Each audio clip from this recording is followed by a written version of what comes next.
Denims, can I add context to the Sean Hassan convo before we start? Yeah, sure, go for it. It's a compound of recent issues that reached a boiling point. A lot of the marginalized voices that have tried to bring up how our voices are overlooked in issues with racism, misogyny, transphobia, etc., but it devolved. I really hope people don't think we're trying to splinter the space. We're trying to build stronger coalition by fixing the issue with blind spots. It's not about the creators. It's the community response to our own. I mean, I understand how you feel about it, Doodlebirb. I understand the people that have voiced the concerns the way that you have. I do think that I think that the vast majority, like 90 something percent of people talking about these issues are doing it in good faith. And I think that there's a very small percentage of people doing it in bad faith.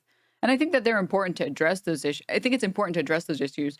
I think that there have been like a number of factors recently that have really, the more that I've thought about them and the more that I've like marinated, the more pissed that I've gotten about it. Like the fact that we were having a conversation about how leftist men use their power to exploit and sexually harass women, and that people then decided to use that as an opportunity to bring up 10-month-old clips to shift the conversation about something tangentially related frustrates me a lot, because we'll get into it. We'll get into it as we talk about the issue. But I just like I said already, misogyny is the most acceptable form of bigotry in leftist spaces. I think in general also, but I think in leftist spaces especially. And because a lot of the figures on the left are male, it's very inconvenient. And so people will tie themselves up into knots to try and avoid talking about women's issues. They've even done it to Fantano now, by the way. I saw that. Yep. Like, I'm sorry. I don't understand how I'm supposed to believe that some of the people that are pulling up and dredging up old clips in a conversation that should be about leftist men exploiting their power to abuse women. How the fuck we went from that to, hey, by the way, here, Fantano's actually a massive racist piece of shit. Did you guys know that? Did you know that he's a massive racist piece of shit? And it's like, wait, I'm sorry, what? And for people who missed it, I imagine some of you have missed it. Hey everyone, Anthony Fantano here, internet's busiest music nerd, and in case you haven't noticed, I'm getting torn apart on Twitter, which is nothing new for me personally, but the discourse seems to have reached a fever pitch that's making a lot of people concerned and angry and even thinking I'm covertly a racist, bigoted person. Now, these are the same sorts of allegations that I have fought against and won before, and I'm happy to do it again because I have nothing to hide and I know they're not true. I don't want to waste anyone's time, so let's just get straight into it. With Exhibit A, this clip right here, which has just been going absolutely viral, and here's my explanation for it. Early on in my YouTube career, I had some pretty lax views when it came to quoting the language of others, and my point of view was, what does it matter? It's not me saying it. I'm relaying a lyric or a sentiment or a point of view expressed by someone else. I'm even embarrassed to say that I don't think it was until like a few years ago that I actually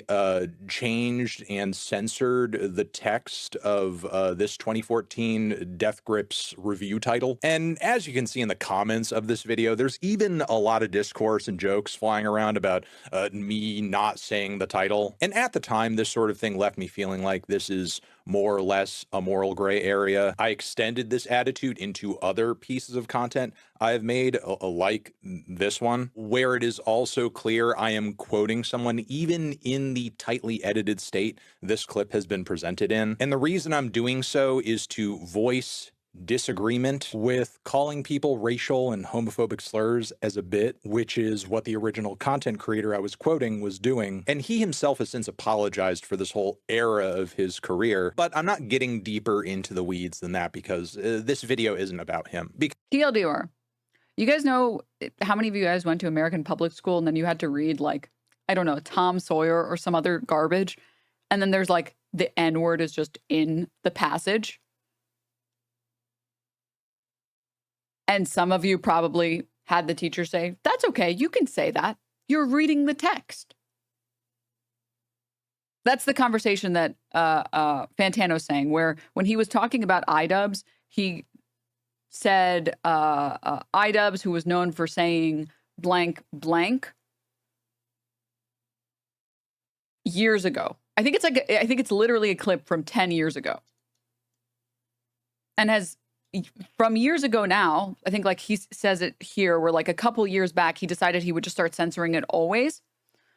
And he even did so in like titles where he's putting this one, where the album's first disc, N-Words on the Moon, was released as a free digital download June 8th, 2014. He talked about it and he censored that, right? So like, this is not someone who is racist. This is someone who quoted someone else 10 years ago, didn't condone the action, and later said, yeah, I should never do that. I should never even, the words should never even leave my mouth. I should always censor it. Always, always, always. And now they're trying to paint Fantano out as being a huge racist piece of shit for having quoted someone else using racist language a decade ago. Which is insane. And then the other one's like a clip that's nonsensical. But between this and like dredging up old clips, it's like, this is, I don't know how I'm supposed to look at this and not see this as like a very direct attempt to shift the conversation away from male leftists using their power to sexually abuse women into a conversation about something completely different. And they're trying, I feel like there's a lot of people that are trying to pretend like all of these things fit neatly into these boxes, when in reality, we should talk about each issue separately, and we should give each issue its own oxygen. We should be able to talk about these things separately from these other things, using this issue with Lolo to start deciding that we want to cancel all these other people. Feels like a very intentional hi Denims, hi chat attempt to, ironically enough, silence women. So I want to talk about this. I want to watch this conversation that Sean and Hassan had. I think it was yesterday. What did Lolo do? The TLDR is that Lolo was a massive piece of shit. And out of the stories that we've heard so far, besides sending non-consensual nudes and videos to women, he was also just being generally a sex pest, messaging as like all women that he could get his fucking grimy little hands on. And then he would threaten them and say, well, no one's going to believe you if you try and talk to them about this.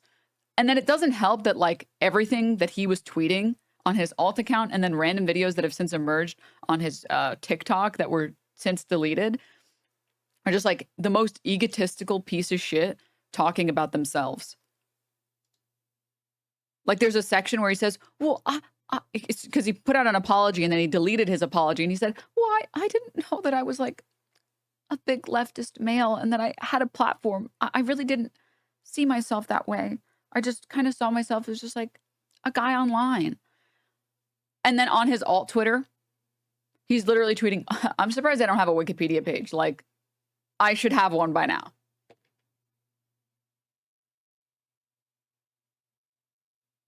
Are we like serious right now? Like, are we joking?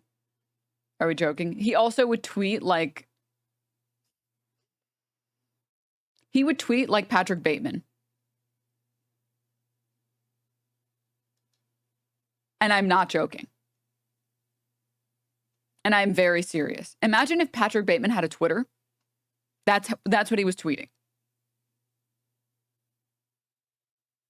I think he had a tweet that said, I just fucked the hottest woman and I felt nothing. Why? Why? Yeah, these are his tweets.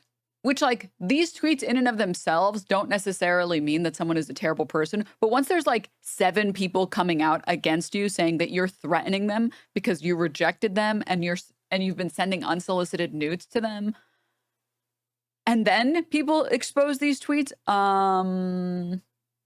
what the fuck?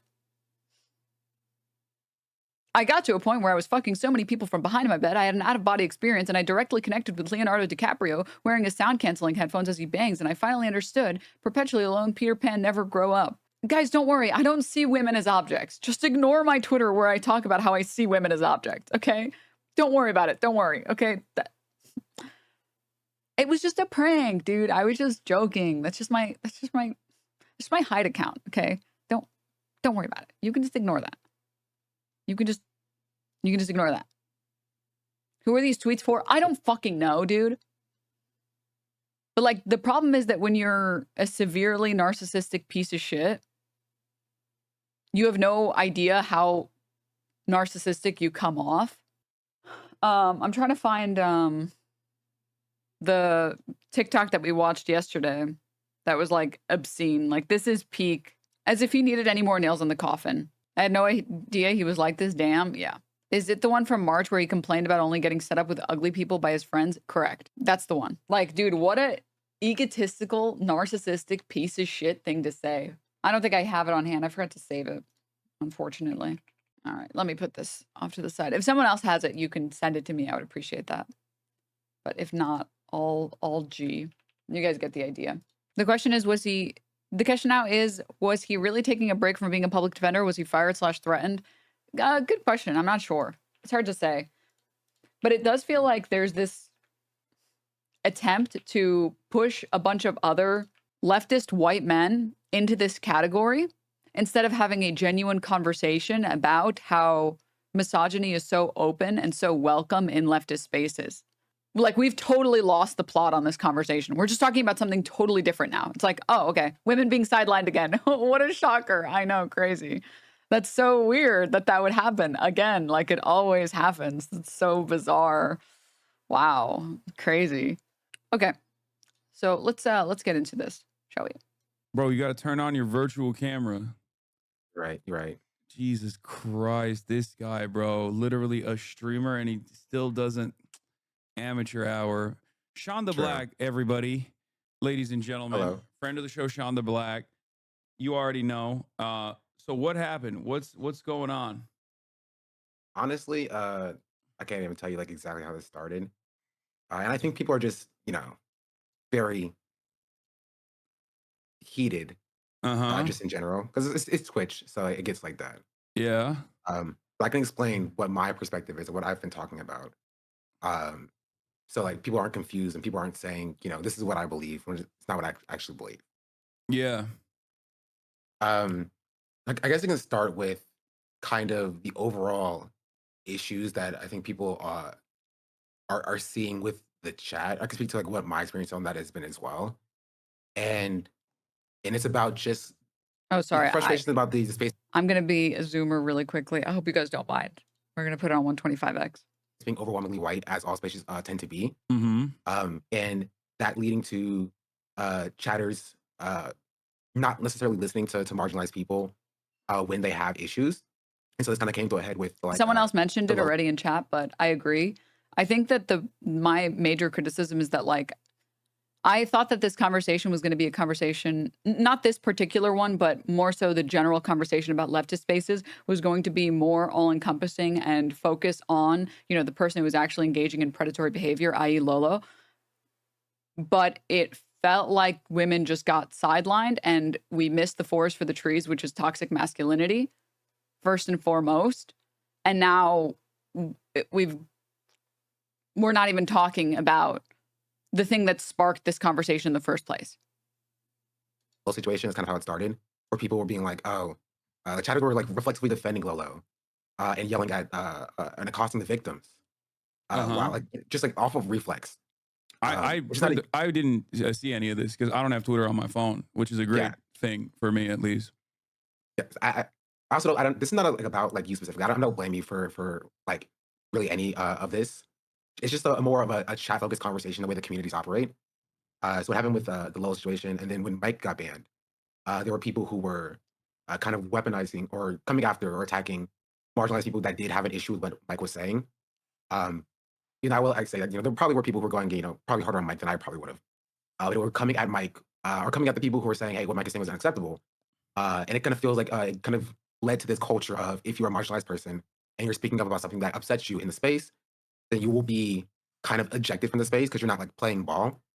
And that's something that I felt that I've seen from my perspective. I know we talked about the Dean stuff a while ago. Yeah. Where we didn't have an agreement on that, and that's fine. But wait, let's reflect on that though for people who have no idea, because there's people in here that don't know even who Mike is and why he got banned.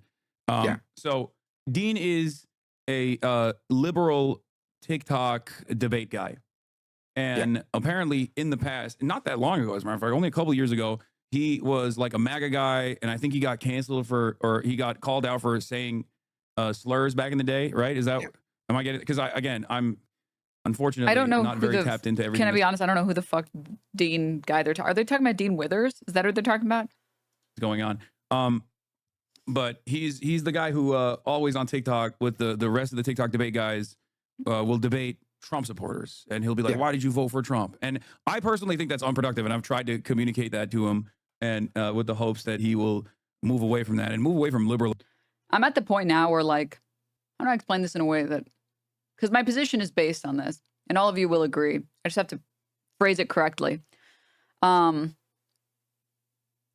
want to like debates, and I want to like the debate space, and I want to believe in a world where debates can get us better ideas and policies and can help us de-radicalize people that we like. But unfortunately, all of them end up with like the worst people. Like the worst people like debate bros, which is like, it's so frustrating. The problem is that, like, the way that I see it, your positions should come from a very like pure form of empathy. That when others speak, you listen, and that you care about all people suffering. And that because empathy is so powerful, and because caring for others should be so important, and because it's such a morally superior position to hold, like it is the Superman position to hold. You should be able to defend every position through debate, led by empathy. The problem is that the skills that train you to be good at debate have no overlap with a requirement to be empathetic. And you can have bad positions that you can defend well. In general, and have a more well-defined worldview. But I also think it's You're just advocating for radical empathy. I mean, he's young too. And my frustration with that is not necessarily with your perspective of trying to do outreach to Dean, because he is a young person, but more of frustration with the idea that for a lot of young white people, they can have that experience and they can have this radical shift in their perspective. And they are oftentimes elevated to the point of the leader in the left space. When it comes to marginalized people talking about their own perspectives, they are kind of like ejected from the space, being like, you know, I hear what you're saying or whatever, but like we're also doing this thing right now. And that's where my frustration with that came from. And so, because I agree with your perspective of doing outreach and talking to people and getting in spaces where the left usually isn't in. I think you do that very well.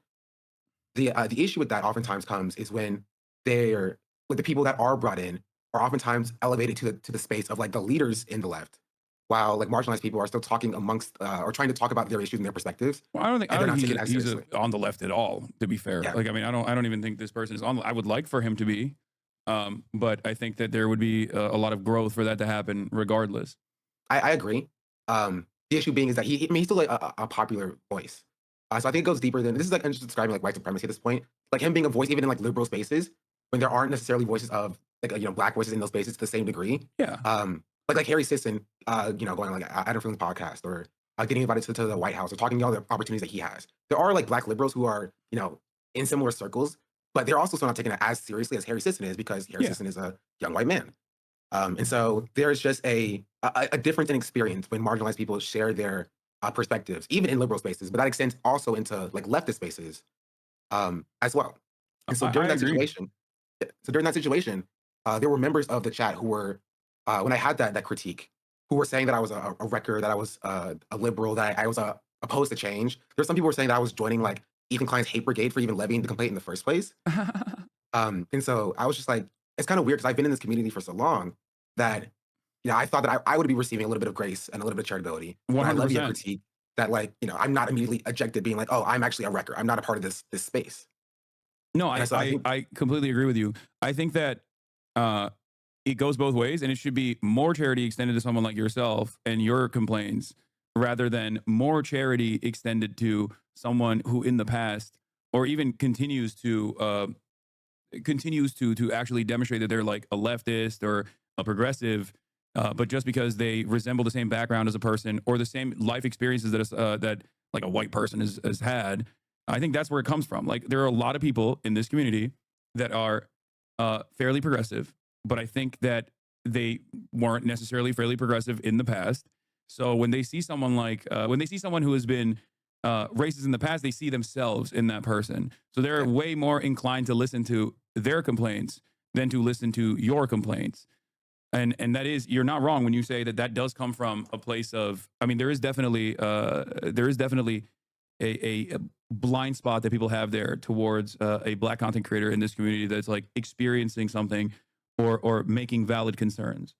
My attitude on this, and I've told you this before, I mean, you know this, you've heard me speak on this probably, is that there will be people in this community that literally are fucking straight up Nazis even, right? And obviously, as long as they don't, say Nazi shit in the chat, they're welcome to listen and hopefully be convinced and hopefully have their minds changed.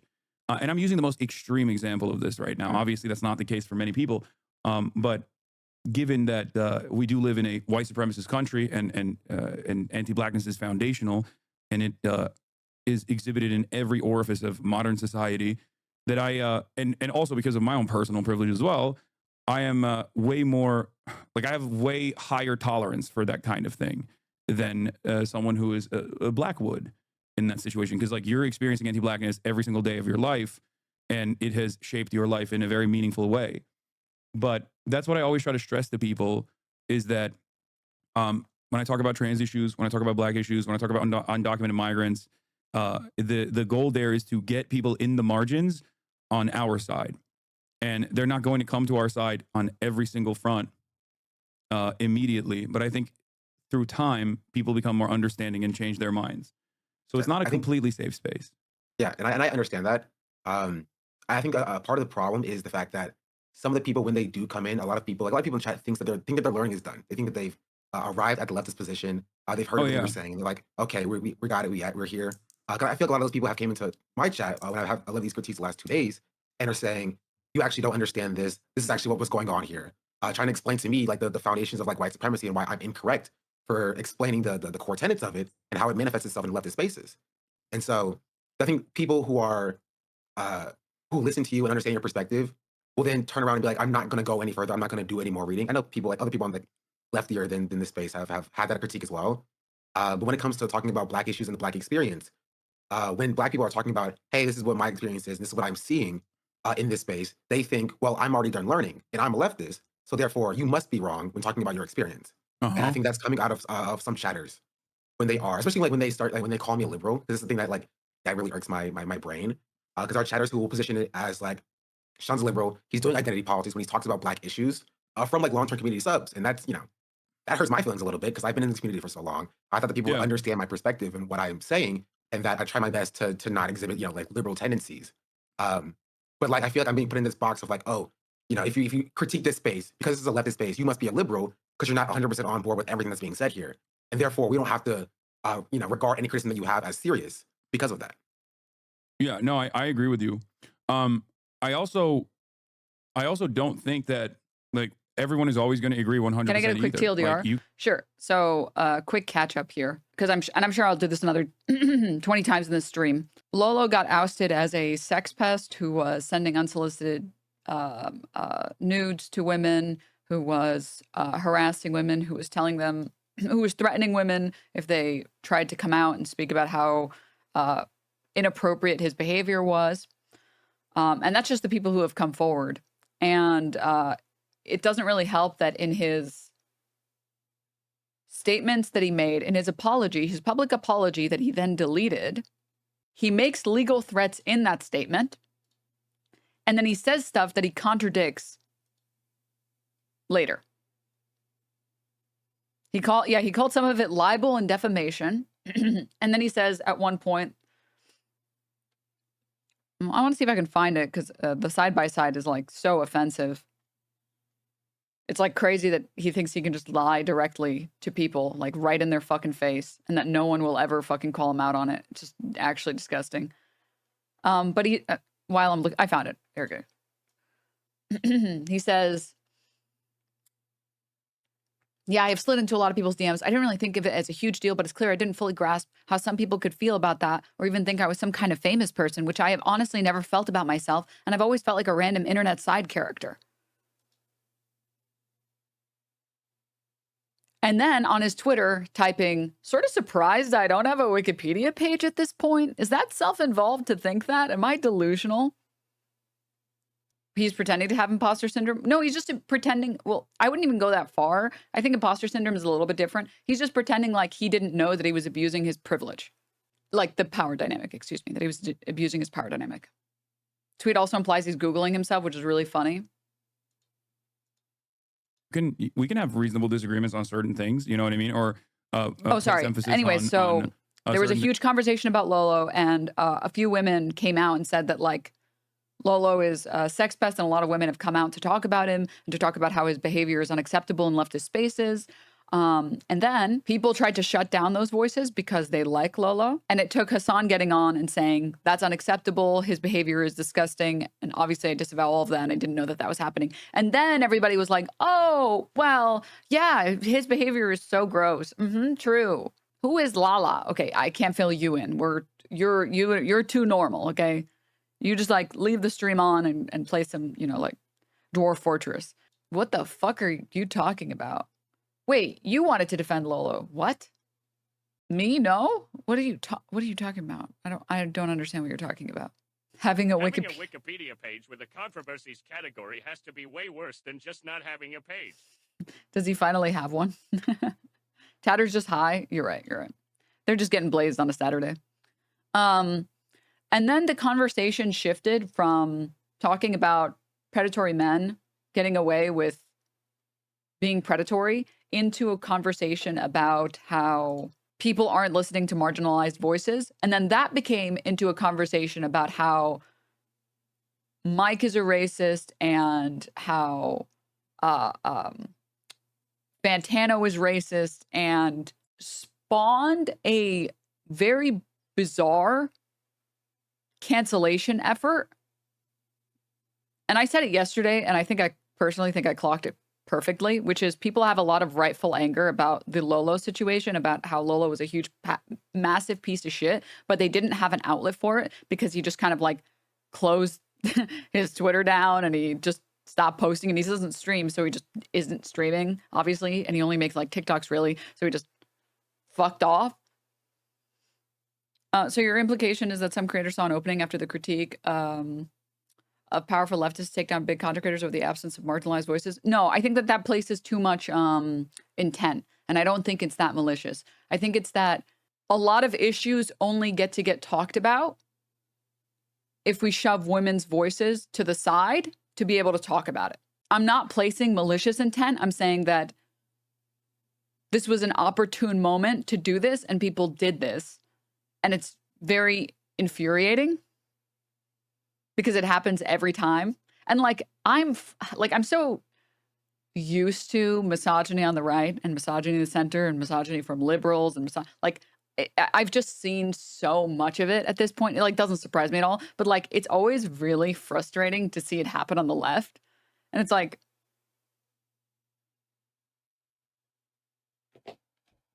okay. Like, this is a perfect example, by the way, of what I'm talking about. Like, these people are so ubiquitous in leftist spaces. Here we go. Let's pull it up. Chatter comes in, 2023 account, following since 41 minutes ago. Let's go to their Twitch following list. Following these people, following Hasan, and I don't know who this is.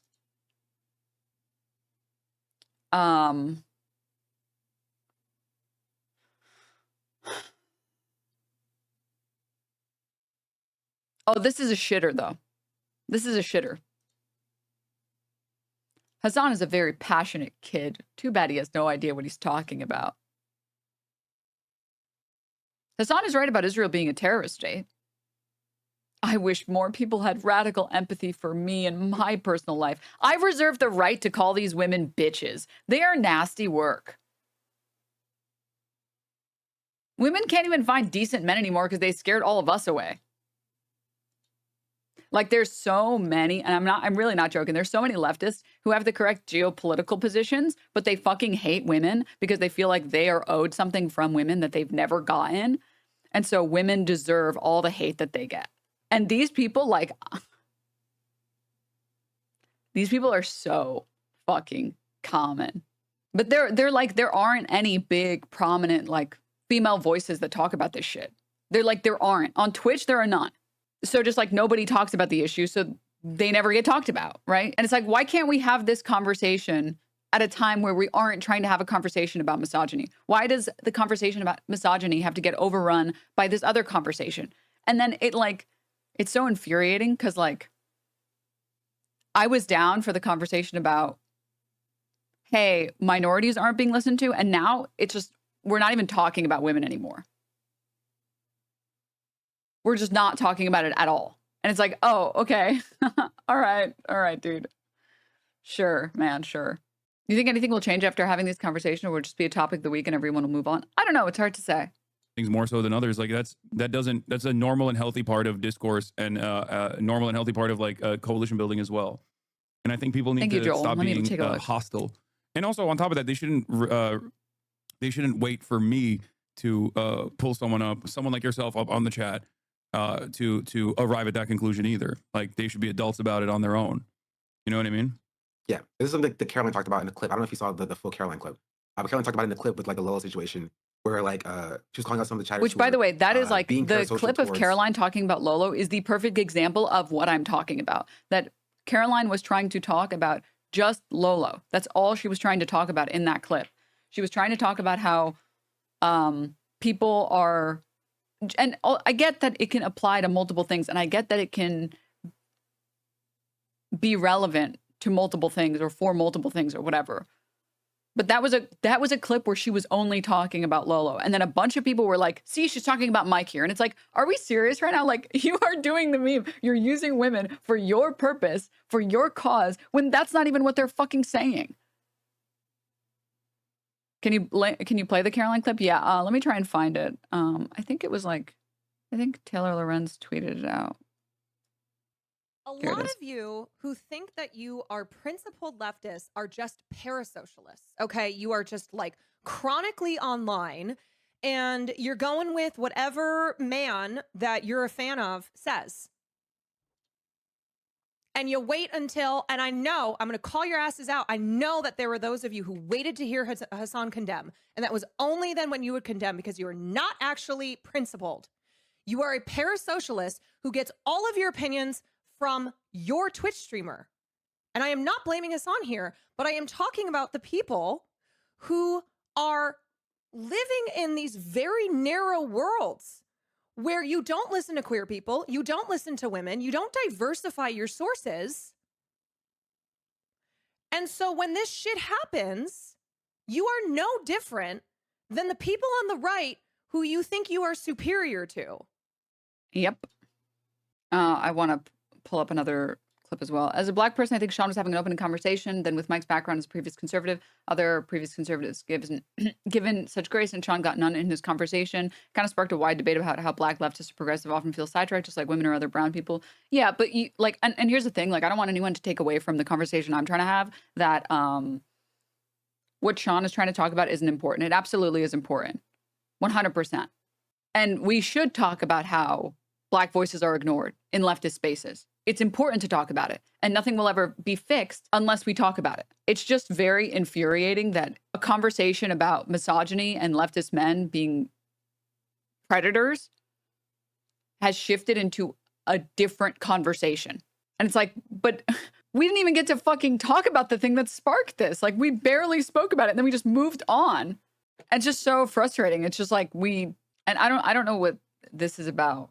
Mike's previous background as a conservative, I'm pretty sure much like everybody else, or not everybody else, much like a lot of other people, Mike grew up in a conservative house with conservative parents. And he's talked about de-radicalizing his parents into leftists many times. So I think you're inaccurate about that. I don't know that you should judge someone based on them being a conservative when they were 10 because their parents were conservatives. I think that's like probably half of leftists. Sorry, I wanted to watch this. I didn't see this. I know. I mean, as soon as I started to find out what was going on, like I will say that I did not disbelieve the stories, and in fact, it felt like it hit me like a truck, because it was like suddenly I could see everything. You know, I could see him for who he was, and I have also found out that he has told lies about me, like horrible things, things that are not true, and you just go, how could this have been a person that I associated with? But it's just a reminder that this whole, oh, well, I always, well, I knew that person was bad. I knew that person was an abuser. She's talking about Lolo here. I didn't see this either. This is exactly what I'm talking about, where it's like people in positions of power, like Lolo, will happily disparage and objectify and use all of the women around them, because this is a massive thing that just kind of doesn't get talked about in leftist spaces. And then we finally got like an opportunity to really talk about it, and now it's become a much bigger conversation, and it's just frustrating. Does Lolo even have power? Is he influenced power adjacent and he took advantage of that? Well, I mean, I know that he had like a mill on TikTok. I think the reason why the situation with Mike is it's like pissing me off so bad is because instead of having a good conversation and holding people accountable, holding leftists accountable, it feels like a very small group of people. I think the vast majority of the leftists talking on this issue genuinely want to see good change, and they don't want a cancellation. Like, I don't think Doodlebirb wants a cancellation. I don't think SeanDaBlack wants a cancellation. I don't think any of these people want cancellations for Mike. I think they want to hold people accountable, which is good, and we should do that. We should hold these people accountable. 100%. You want your leftists to be held accountable. But it feels like there is a very small group of people who are using this as an opportunity to shift the conversation away from sexism in the leftist space, and that are trying to cause a cancellation. And it's like, it's so frustrating, because Mike is someone who has tried to consistently be a better person, and has tried to hold leftist positions, and has tried to make the space a safer space. And like, if you don't like his stream or whatever, there's lots of people that watch the stream because they don't want to watch screaming in the morning, which is fair. I get that. I respect that. I have watched Mike's stream, and I'm like, okay, maybe a little bit too loud for me right now today. I'm having I'm kind of a headache. But like, he is someone who actually has tried to make the space better, and has put himself in the crossfire to try and make the space better. And I know of leftists in this space who are like misogynistic fucking freaks. And instead of focusing the conversation about misogynistic fucking freaks, we're focusing the conversation around someone who's actively tried and actively put themselves in the crosshairs to defend other people, to defend women. Like, I'm really not joking. The amount of like slut shaming that exists on the left, the amount of misogyny that exists on the left. And it's because these people, I mean, it's like what Caroline said. These people are not socialists. They are not leftists. They are parasocialists. And there are a lot of Lolos of the world, and they take a lot of different shapes and forms, and they just don't care about women. They care about themselves, and they're using leftism as a way to elevate themselves and lift themselves up. Yeah, a great example, by the way. A great example of this. He went after Beau the Fifth Column and caught so much shit for it.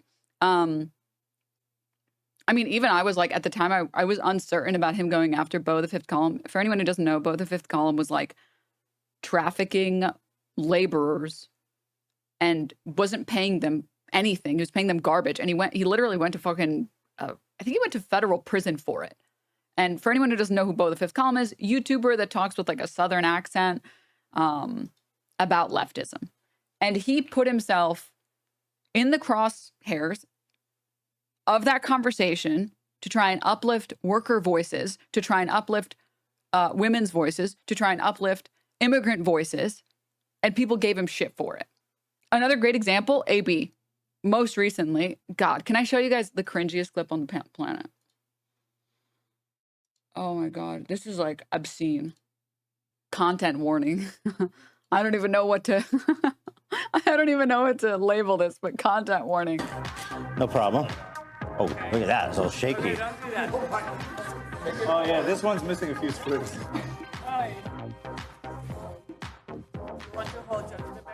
Just Just make sure I don't fall off the table. No, I got it. All right, back up. All right, be quick with it.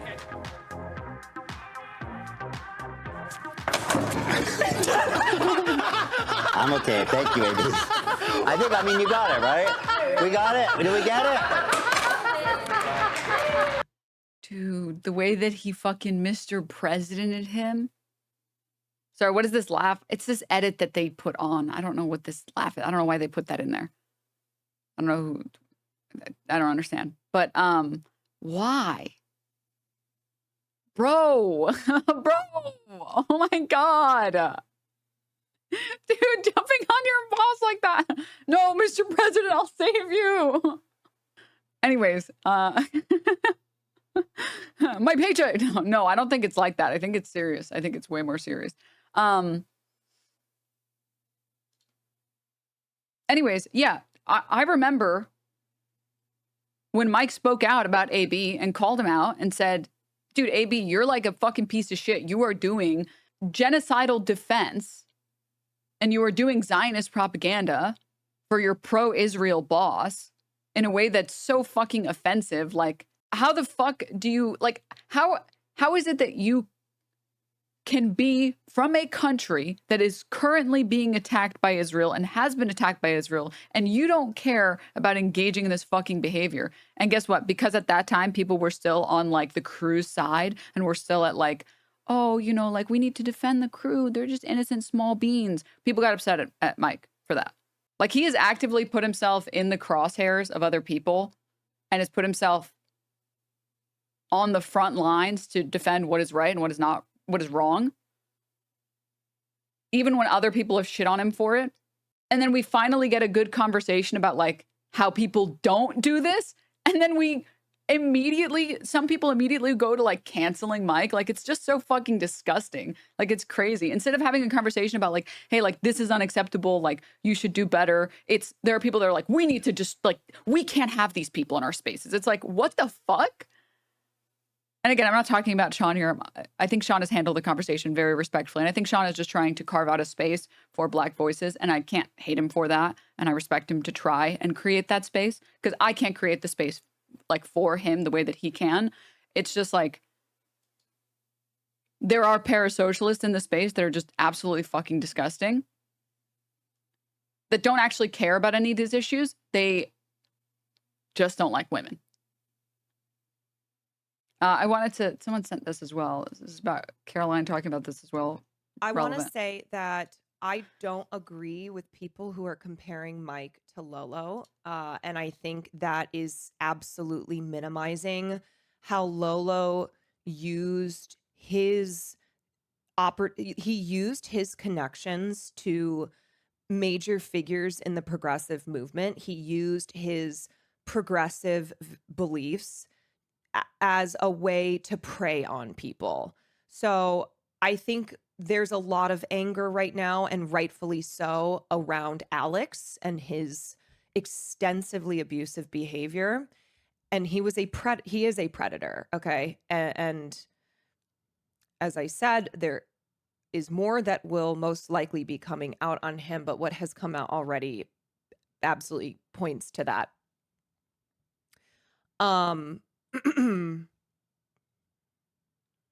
Yeah. I mean, it's just like, it's fucking gross. It's just gross, dude.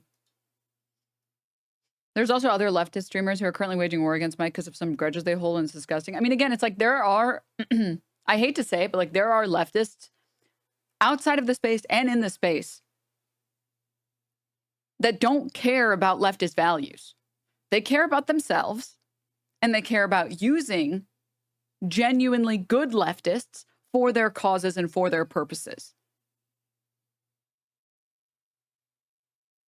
And it is an intentional attempt to try and cause and sow division because of personal dislike or whatever. I mean, again, like, and this isn't like unheard of.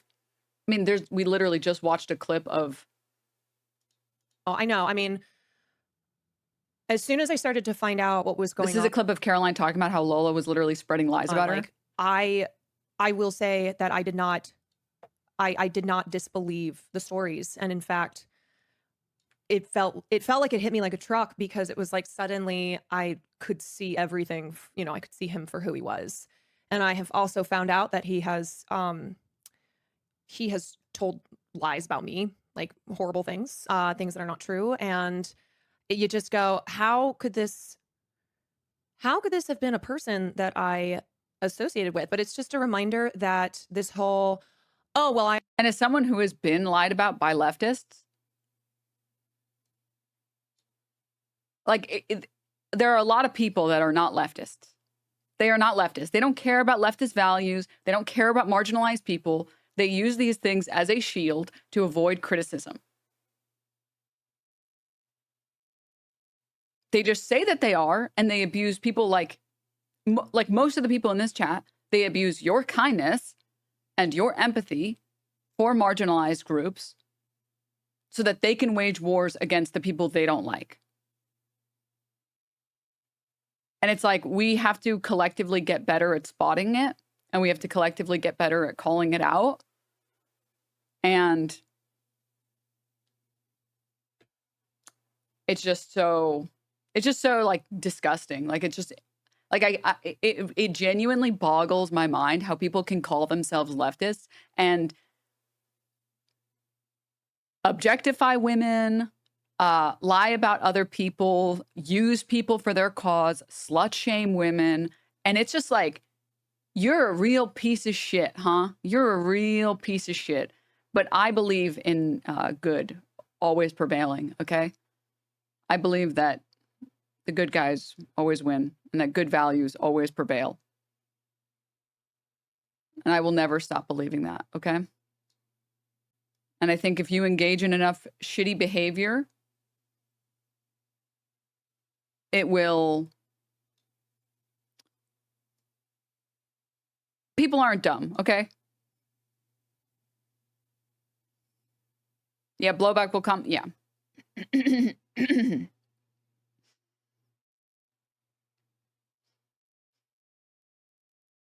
What are Mike's alleged wrongdoings that people are comparing him to Lolo?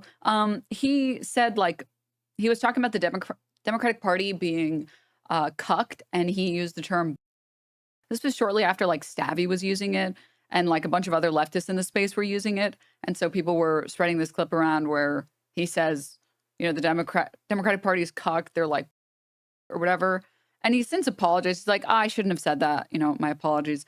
And then when talking about Bibi Netanyahu, as usual, justifying his genocide of Palestinians, Mike responded about how Israel uses this strategy of like conflating all Jewish people together so that they can pretend like the ethnic cleansing of Palestinians is just because, well, Jews are indigenous to that region, and flattening Jewish identity to just be Jewish and nothing else, as if there aren't Sephardic Jews, as if there aren't Mizrahi Jews, as if the IDF propaganda of like the blonde-haired, blue-eyed woman, it's like, you're indigenous to the region, really? Really? You're indigenous, and that's why you had to steal that person's home, because if you didn't do it, someone else was going to steal it? Amazing.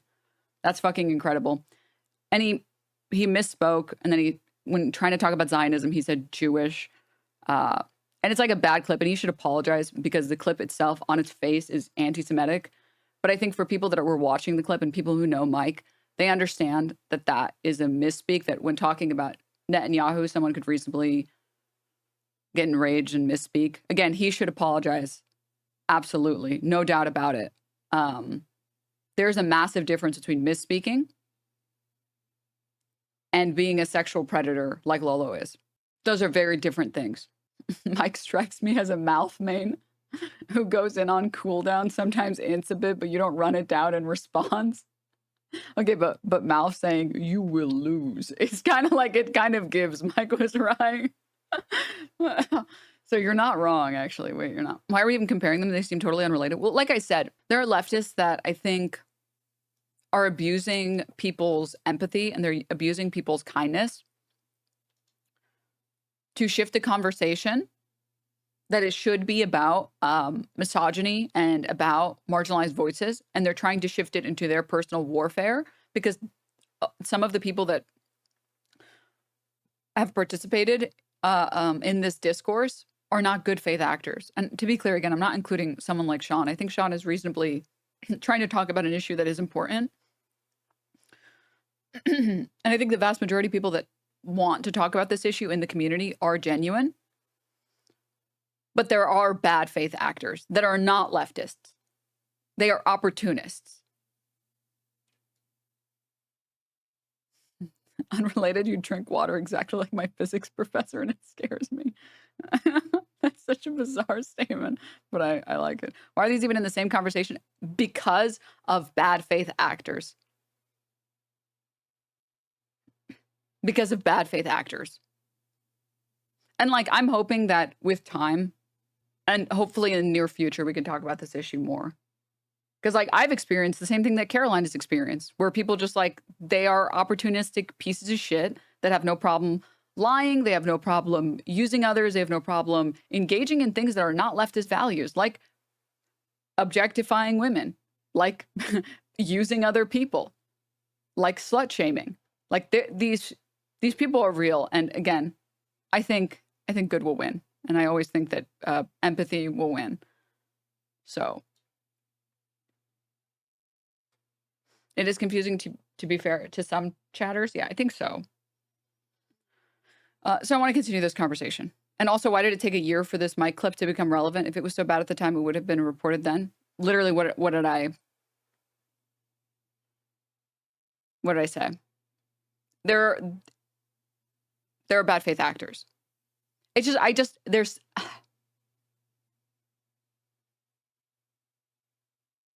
How do people live like that, dude? How do you just be a total piece of shit and lie to everyone around you? Like, how can you take advantage of other people's kindness that way? It's so disgusting. Like, it is genuinely, it pisses me off. Like, a bunch of people in chat literally thought that that mic clip was from last week. Meanwhile, it's from 10 months ago. It's like, how could you, like, you don't take any issue with being dishonest this way? You don't take any issue with, like, acting this way? Like, I don't fucking get it. Like, I just don't fucking understand. Why can't we just criticize people? Why can't we just make valid criticisms of people? I mean, I went on stream yesterday and I said, Mike should have fucking apologized for this clip. This is disgusting. He should not be saying these terms. No if and or but. He should be apologizing. This is not acceptable. Do I personally think it's a misspeak? Yeah, of course. Do I think he should apologize? Yes, absolutely. It doesn't really matter if you misspoke. You should apologize. I mean, can I play the Fizzy Tube clip? Can I play it again? Is that okay? Sorry, I love this clip. This clip is so, like, the way he reacts. The way he reacts to it. Because there's beauty in the struggle. There's beauty in the struggle, nigga.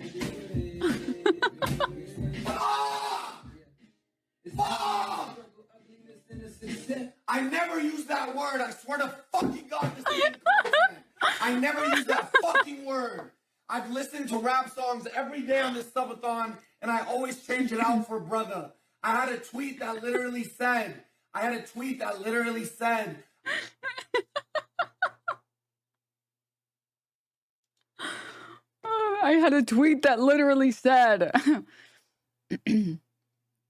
Is he not a POC? Yeah, but he's Arab, but you don't get to say the N-word if you're Arab. Or rather, I, as an Arab person, I'm not going to decide if Arab people get to say the N-word. That feels bizarro land to me. Like, yes, Arab people get called sand N-word, but I'll leave it to the Black community to decide whether or not Arab people get to say. I'm not going to decide that. That feels weird to decide that. I'm not gonna be judge, jury, and executioner on that. Like, I don't want to do that. Moving on. Yeah, like, even if you fuck up, even if you misspeak, even if you don't mean to do something, you should still apologize for having misspoken and said something hurtful, right? So, okay, I want to move on to watching a little bit more of this because this conversation goes on for like 30 minutes, and I've only seen like 5 minutes of it myself. So, Lolo, and only changed their mind when, I don't want to call specific chatters here, but like there was a chatter online or a Twitter user online who like changed their bios like Lolo ruled defender and was attacking the victims until you said something about it, and then they were like, oh, I'm so sorry, I didn't mean to do this. There are people who like I hear like so closely do the parasocial nature to what you say that they won't craft up an opinion of their own, and then they will go out to like other spaces, Twitter, Reddit, what have you, and act on like I'm doing Hassan's will by calling people the will of the day in this other space that is separate from Hassan. And I think a lot of chatters see that, which is why a lot of chatters are so repulsed by the idea of like woke of the day. Even though I understand, I understand what's being said with woke of the day, and I get what it means. The way that it's utilized outside of the space is so far from the intent what it was actually used for that when they hear it in this space, they're like, okay, this is bad, this is not good, I don't like this. Yeah, I mean, I agree. I don't know what else to say about it other than that. I don't know what more I can do to make sure that people are not, I guess, like defending people parasocially and only changing their woke of the day perspectives got after out of they hear hand. my take on something. You know what I mean? Yeah, I don't know what there is to do. I don't think that's why part of the reason why I didn't necessarily think this conversation needed to be had, because like we agree on pretty much everything. I share a perspective on a lot of things, and I think that some chatters like were utilizing my words to try to get my point across, and not in the best way. But also some people also just imagine that when I was talking that I had a disagreement with you, even though we've spoken about some of these things before. I understand what you do for the left. I understand why it's important. It shaped a lot of what I do, what I try to advocate for as well. And so I think my overarching point is to not treat good faith critique, because there's a lot of bad faith, but not treat good faith critique as though they are like foundational disagreements that we need to stamp out because they're like liberal, or that they're not real or something like that. Because we do have a lot of agreements. Yeah, no, absolutely. I mean, there's like, I love FD Signifier, for example, but there are disagreements that I have with him, both in private or in public as well. And ultimately, I would never let that get in the way of, because it's not like foundational. It's not like we're not having disagreements on anything that is outside of like methods, for example, or even like Bad Empanada. Yeah. There is plenty of disagreements that I have with Bad Empanada in the way that he conducts himself, but I don't even spend much time just like talking to him and criticizing him on any of those things as well, because like I ultimately am of the mindset that like we are. Let me just respond to a couple things. Chat, I'm confused. Is Denims upset about Hassan taking part in shifting the conversation away from misogyny, or is that a different situation? No, I don't think that there's anything inherently wrong with like Hassan or Sean talking about like racism in leftist spaces and how these voices get pushed down. I'm more frustrated at the fact that like bad faith actors, not Hassan, not Sean, have shifted the conversation so heavily, and that it doesn't feel like we are getting a chance to actually talk about the misogyny anymore. And it's very frustrating. I think that Hassan is a good faith actor. I think that Sean is a good faith actor. And I think that they're using their platform to try and talk about genuine problems in leftist spaces. I think that they're trying to talk about racist behavior and marginalized people being ignored in a way that is valid, in a way that's important, right? It's just frustrating because, like, this could be a bigger conversation about what initially it was turning into, which was we're shutting down conversations too quickly. And it got turned into a witch hunt. And it's like, wait, we're not trying to fix the issue anymore. Now you're just trying to destroy a couple people so that what you can feel like you got your revenge or something. Like, what the fuck? And it's like, I get it. There's a lot of rightful anger about Lolo. But I think that the response is we're not being as productive as we could be. Like, I believe, especially on the issue of Israel, that like he wants the apartheid to end. He wants what's best for the Palestinian people. And the same goes for a litany of different issues that we have here in terms of organizing in America as an American left. And I also do recognize that there are plenty of blind spots in terms of organizing in black spaces in general for the left.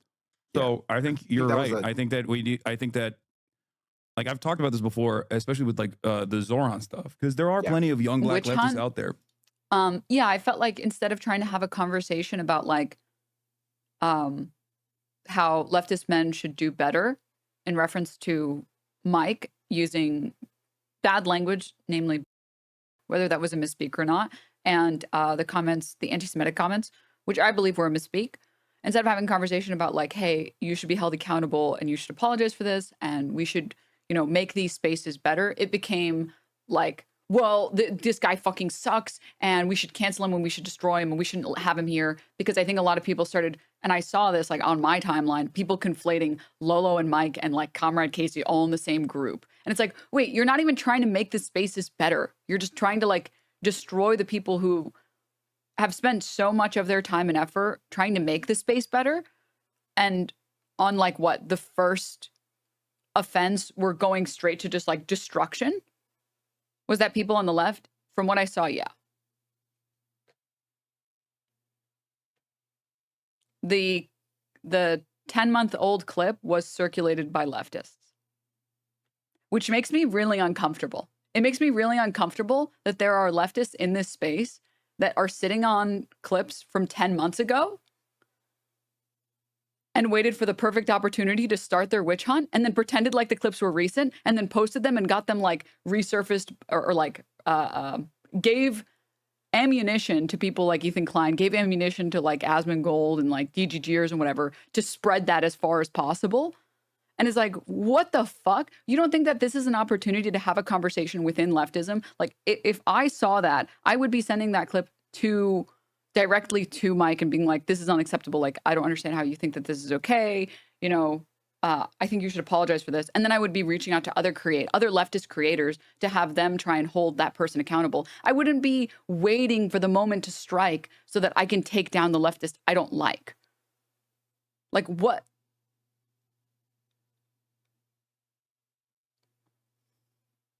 Is it possible it's just marginalized people who are concerned about it, not just cynical actors? Well, that's why I said I think like 99% of the people talking about it are good faith people who are marginalized, who feel like these issues never get talked about, right? Like I think Sean is a good example of someone who is good faith, who's trying to talk about an issue that's important and want to see these people held accountable, not like destroyed, or they don't see it as a witch hunt. Like, I don't think SeanDaBlack sees any of this as a witch hunt. I think he sees this as an opportunity to try and improve the space.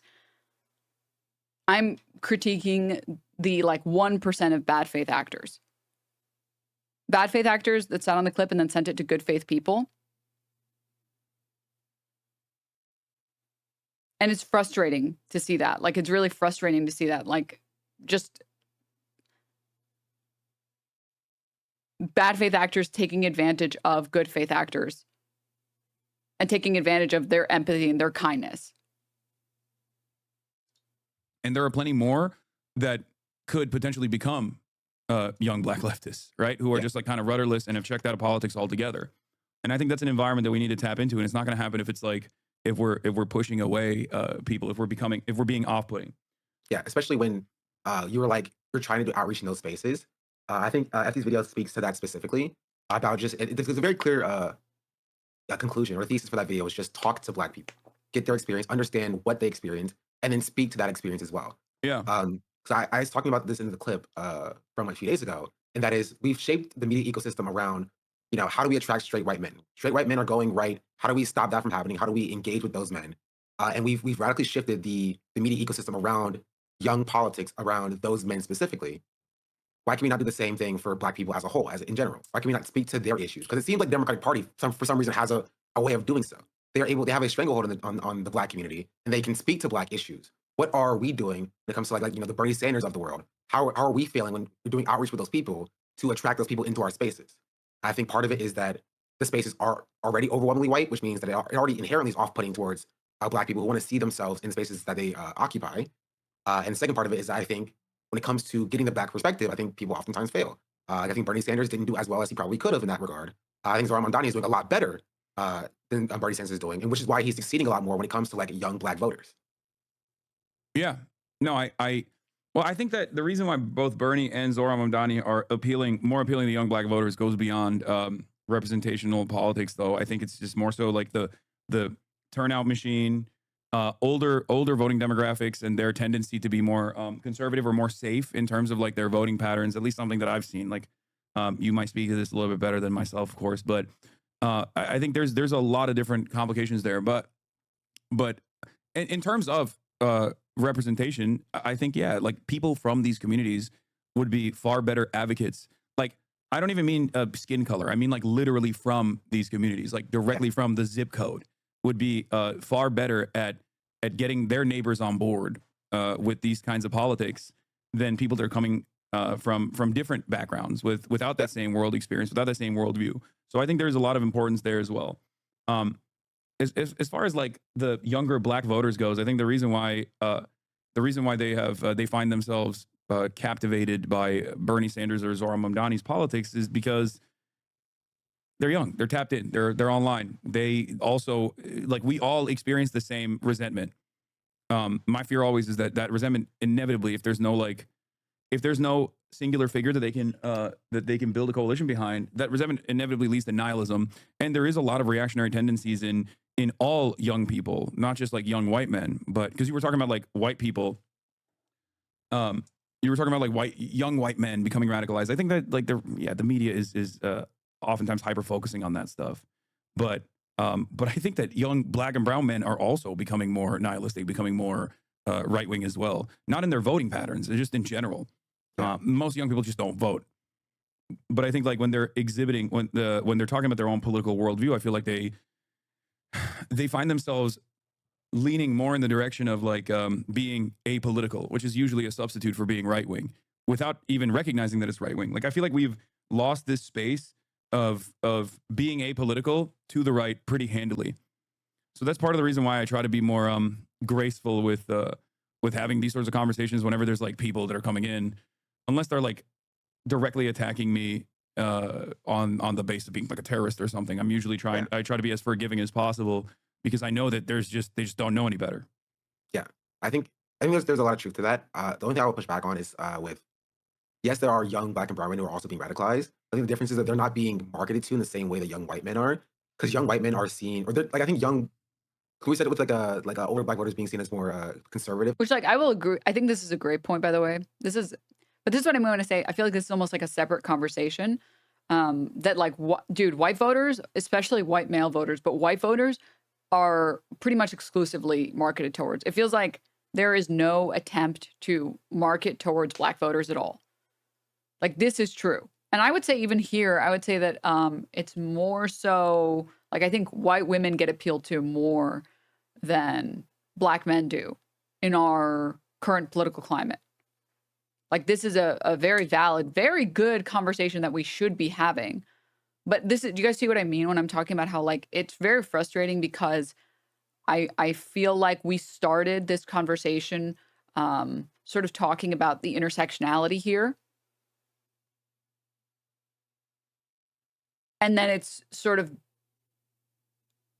run away from us. Conversations about misogyny have run away from us a little bit.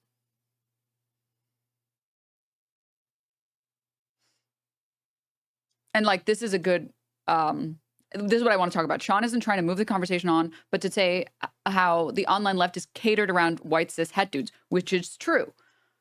He's mentioned women and other marginalized people too. They were sex worker chatters and trans chatters trying to bring up the same point after Sean left the call. Unfortunately, it's not to engage with them, honestly. Yeah. And like, it's frustrating. Denims is streaming. It's just frustrating.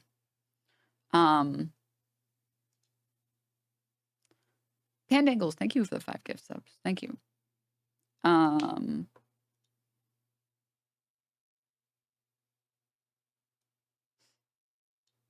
Misogyny isn't necessarily a separate conversation from racism and transphobia. It's all centered around white cis men. I agree with you. I do want to make a statement, though, that like sort of the same way that like class reductionism is something to be concerned about and something to care about and something to keep an eye on, that we should all focus on class. And I think class is the big unifier amongst all of us. Leftism has always had a major blind spot for women. And if we are not cautious, we can very easily end up with a conversation that sidelines women, that's talking about white cis het dudes, and then the conversation no longer at all is criticizing white cis het dudes for misogyny. That, yes, I agree, all of these things are centered around the same group of people, but if you don't make sure that every single group gets to have their own voice, it's easy to ignore. And again, that's why people get frustrated. Like, yes, class is the major unifier. And I think for leftism, for electoralism, if we want to win elections, we have to get class consciousness.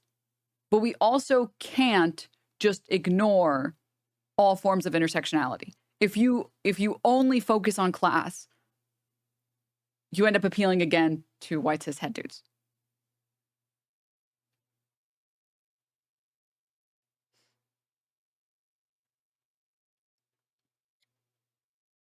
I've been talking about all these touching points in the convo white and cis males having blind spots, whether the community responds, misogyny, racism, swerves, transphobia, etc. Class is what everyone, including white people, go through, but it's not the only oppressive structure we live under. Therefore, appealing to class, but only appeals to just what white people experience. Exactly, Rhyzohm. Also, hi, Rhyzohm.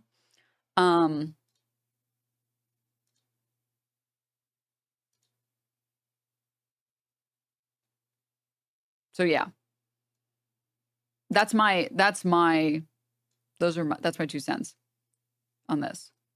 And I please, I don't want anyone to take away from this that like having a conversation about racism in leftist spaces isn't important. It is absolutely important. It is just as important about having conversations about sexism in these spaces.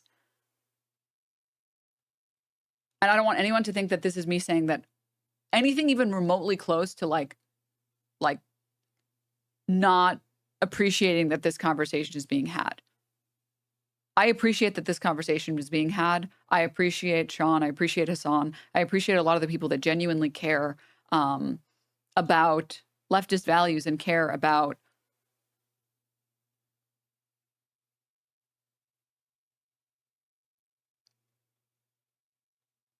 furthering amplifying the voices of marginalized people.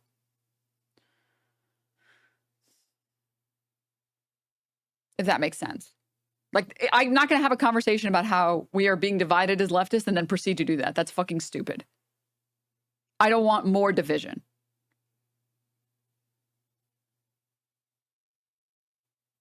I want to use this as an opportunity to refocus the conversation a little bit. I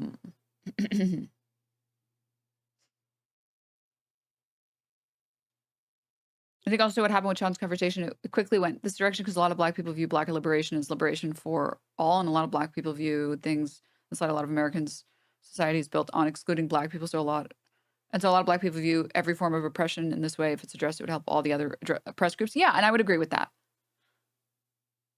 But the one, so okay, there's this really fucked up but interesting case law about intersectionality.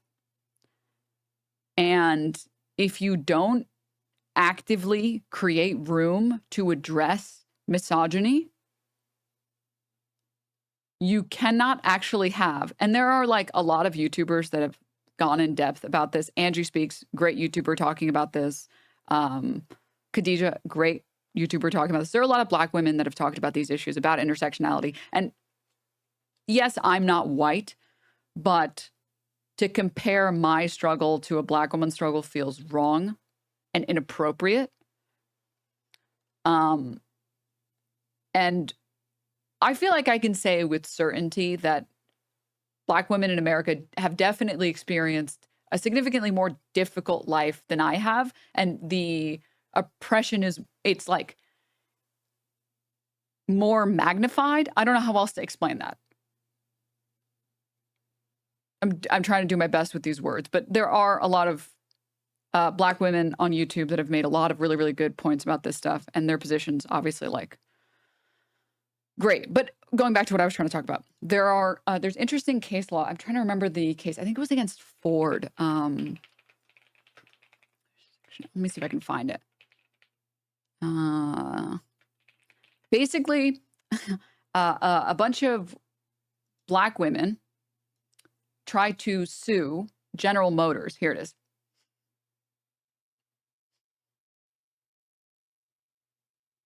For firing them.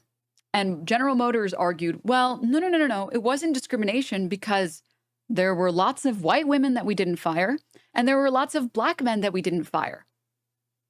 So we didn't actually discriminate against you. This is where intersectionality comes in handy. I'll read out what it says. The legal case where United States District Court held that Black women couldn't sue for discrimination as a group when they were unable to demonstrate that the defendant discriminated against Black people generally or against women generally, and that the statutory protections against discrimination based on race and sex could not be combined to create a new protection for persons belonging to a group combining both characteristics. One of my professors referenced that in a case in a gender studies class. I mean, yeah, it's a very good case. It's a very good case that talks about like the blindness that we experience when trying only to account for one type of bigotry without addressing or thinking about other forms of bigotry and intersectionality of bigotry. So like, unless you actively make sure to carve out a space for separate groups at the same time, the conversation can easily just become about one marginalized group.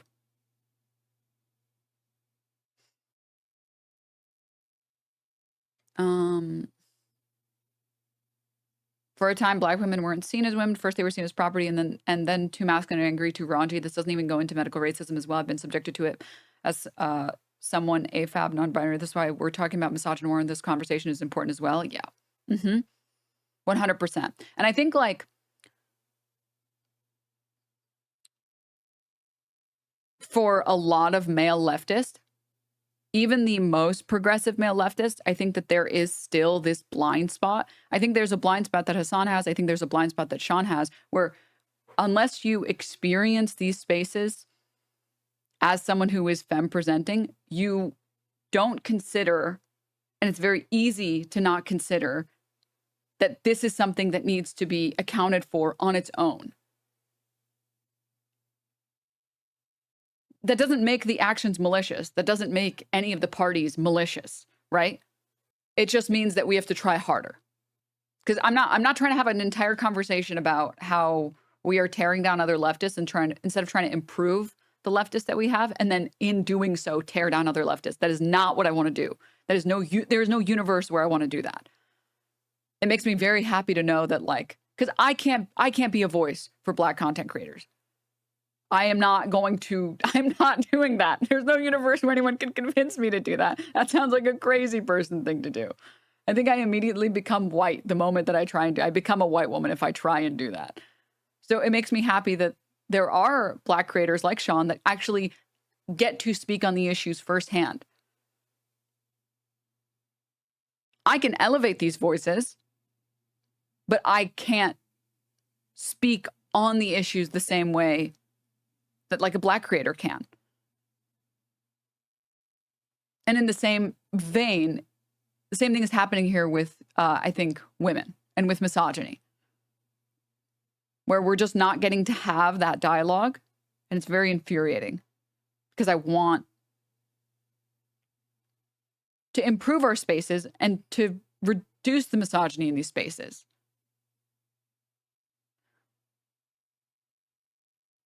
So, okay, I want to continue. Bad train wreck. Why are leftists so obsessed with races? Shh, this conversation isn't for you. Go find some crayons. Stop. Yeah. Honestly, yeah. Yeah. Okay. You are become white enforcer of HOA.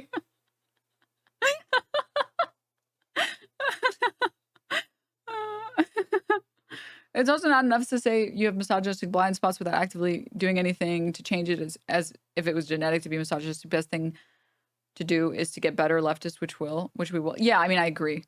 I agree.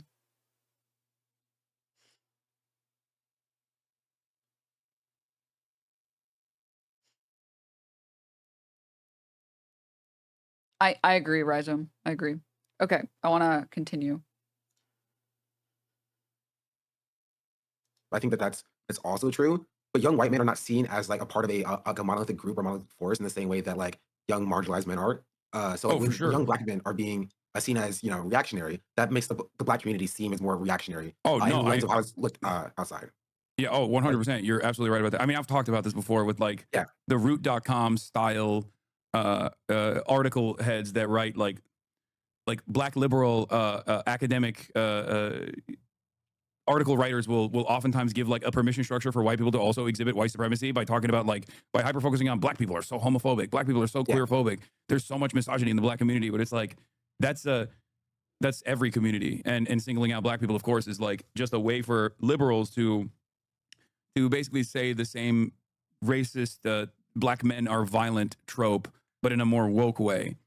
Yeah. So I'm not, that's not what I'm talking about at all. But that's part of the reason why I guess like the only reason the disagreement that you and I might have is that's part of the reason why I do focus on universality.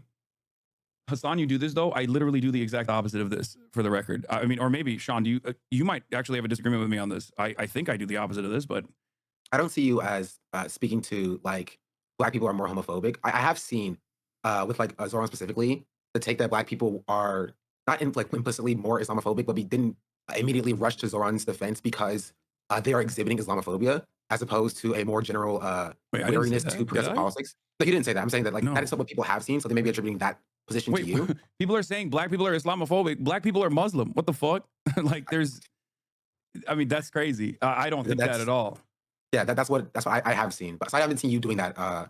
Just like black people are monolithically this one thing. I forgot what my point was. So yeah, that's I haven't seen that personally. Yeah.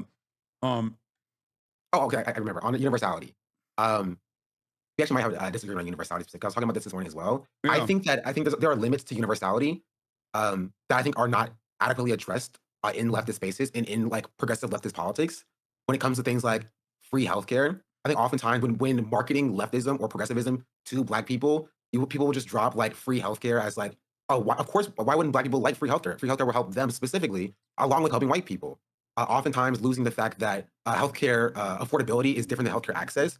And a lot of times, like access to like healthcare clinics, doctors that will actually listen to black people talking about their pain and prescribing prescriptions because of medical racism, stuff like that. When it comes to like access or like actually getting equal services to white people, is not a specific focus that is talked about on the left. We're always focusing on like affordability or college. Like free college is a great policy, but it's very hard to do. It's very hard to implement in a way that is equitable when black people are still faced with admission discrimination.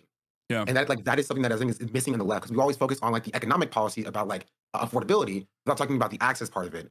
And universality is only that would be a part of universality, but for some reason the leftist movement currently is not focusing on that part of universality.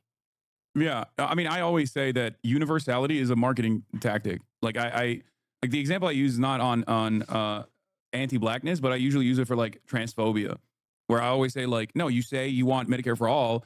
And if people are like, well, what about trans people? They get medicine too. It's like, yeah, they're going to get medicine too. Shut the fuck up. Like, that's that. Bro, what's the obsession with race? Healthcare for all means all. What's color got to do with it? Well, I would have to redirect you to looking at the rates of mother mortality during childbirth, and how even when you account for wealth and zip codes, black women's pain is not taken seriously or as seriously as white women's pain. And so even if you just apply this like very flat blanket healthcare for all policy, right? You're not addressing the very, very unique problems that marginalized groups will face. Like something can be useful for everyone, but you still should address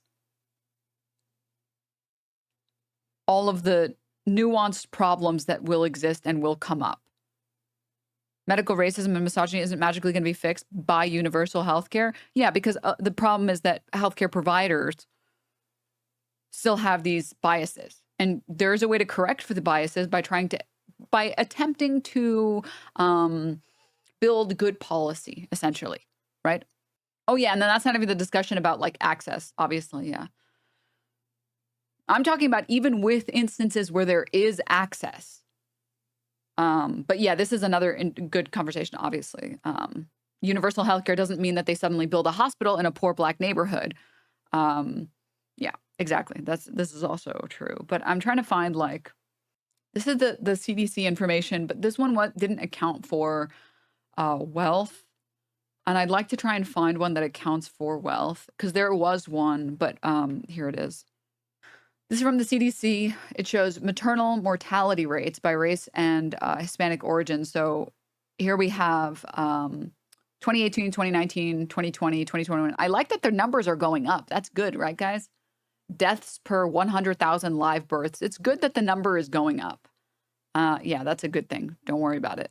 But you can see here, non-Hispanic white in 2021, it was 26 deaths per 100,000 live births. And for non-Hispanic Black women, it was almost 70 deaths per 100,000 live births. Even if all of these women had access, it doesn't change the fact that medical racism is real and that healthcare providers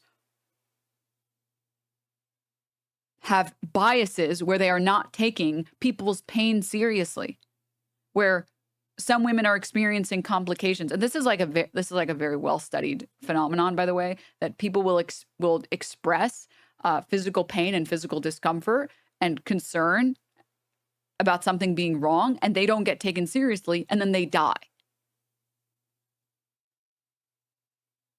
Like, it is good to run on Medicare for all, but there should be caveats made, and there should be programs within a universal program that help and try to remedy this issue. Then this is one of many issues. This is also true of like, take any medical condition that men and women will have, and you'll find that like women will suffer these issues for longer than men will suffer these issues because again, their pain is just not taken as seriously. Because it's, oh, well, are you sure you're not like on your period or something? Like that might be causing some of the complications. I think it's like fine. I don't think it's a big deal. And so if I might, that sounds outrageous. Yeah, like if I might just give one tiny example, like real examples, by the way, of this happening. Heart attacks. We previously tested for heart attack symptoms in only men. So when cis women would experience heart attacks, we wouldn't be able to diagnose it fast enough to save them because we didn't study that, because we didn't think it was important to, because we thought of white cis men as being the baseline and everyone else should be about the same. And it's like, that would be one such policy that could be improved upon in medical research, that if you are trying to provide new medical research or new medical diagnosis for things, you need to have a big enough sample of different types of people, of white men, of white women, of Black women, of Black men. Like you should have an ample group of people to build this research off of.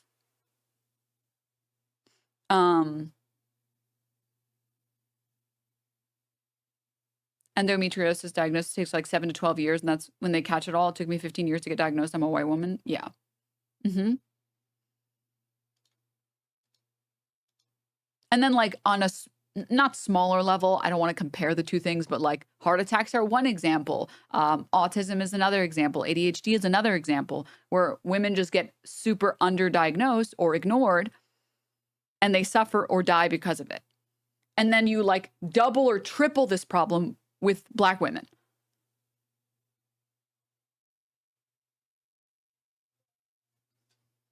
So like you can't just give Medicare for all to everyone and be like, that's it, we solved it. Everyone has healthcare now, because you're pretending like racism isn't real, which doesn't make it go away. Saying that you don't see color doesn't mean that other people don't see color. Congrats, you're based. You don't see color. I'm proud of you. You did it. You fixed all of the racism in your brain. That doesn't mean you fixed it for everybody else.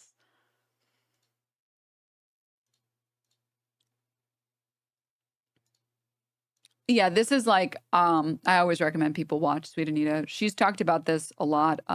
Sweet Anita, a streamer on Twitch. She has Tourette's, and she's talked about how when she goes on planes, the staff literally don't take her seriously, and they say, you're just lying about having Tourette's to get on the plane sooner. You're just lying to get special accommodations for yourself. And she's had to say, I have physical tics. I might punch the person next to me. I need accommodations because I can't control my physical tics. And they don't believe her, to the point where she started showing up with a wheelchair so that they would start fucking believing her.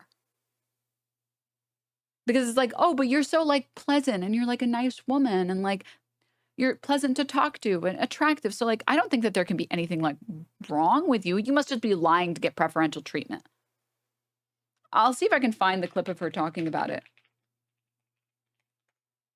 People want to get on the plane early for no reason or what. It's like also like, why the fuck? Like, the hell is wrong with you?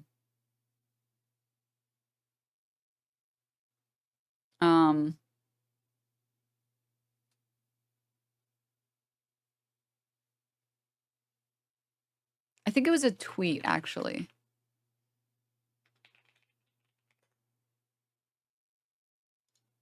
Here it is. I found it. All the airline companies have been gut-wrenchingly horrible to travel with when it comes to Tourette's, and I don't know what to do about it. They tell you to call ahead, but then you can never get through to them to tell them you need support. Heathrow disability support worker asked me to prove that I had Tourette's before they would help me. I offered to show them my medical records on my phone, but I wanted his full name so I could ask if this was normal, and then he dropped the matter. Both New York and LA wouldn't help me unless I sat in a wheelchair. I said I didn't need one and refused, and they said they would leave me stranded unless I sat in it. Like, this is such a dehumanizing, humiliating, infantilizing thing to tell someone. Like, telling someone with Tourette's, like, well, we don't believe you, so sit in the wheelchair.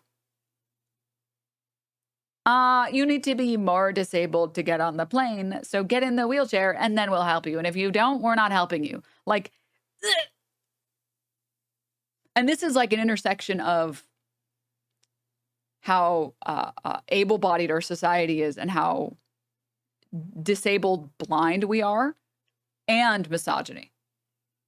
This was at the time that women went viral because that same woman went viral because she wasn't allowed to bring her wheelchair and had to crawl up the aisle of the plane because they wouldn't help her. Make it make sense. Nobody understands what I need help with, even if I explain it over and over again. I made a video years ago how I was in tears and had been refused access to my flight with disability support. I never got a refund. I was stranded, had to find accommodations last minute, and I lost over 8,000 pounds in flights and hotels because of it.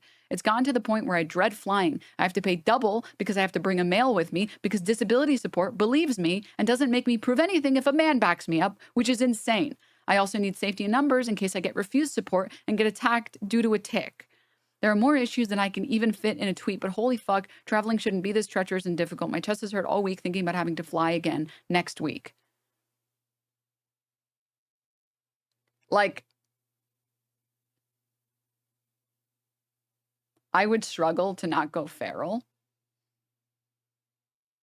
if I was Sweet Anita and told, well, sit in the wheelchair and then we'll give you access. Like, I would struggle to not want to beat the shit out of that person. Like, Are you fucking kidding me? Like, are you actually joking right now?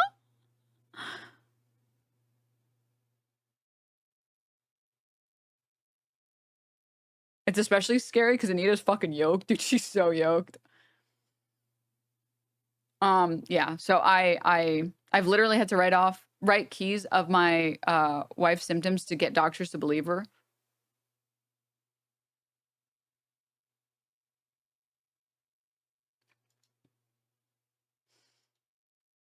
So anyways, that's what the obsession with race is. Okay, and then like, see, this is what I mean, by the way, when I talk about like, this is what we're talking about. This is the issue. This is the exact issue we're talking about. That there are a lot of leftists in the space that love to flatten these issues and say, okay, but I just feel like the focus should shift from race to universal healthcare first. Why not both? You realize if we shift that conversation, no one will ever talk about it.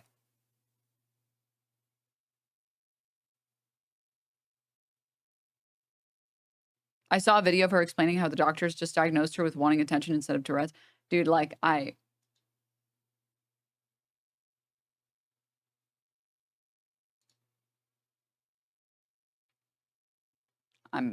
gonna bald. I'm gonna bald.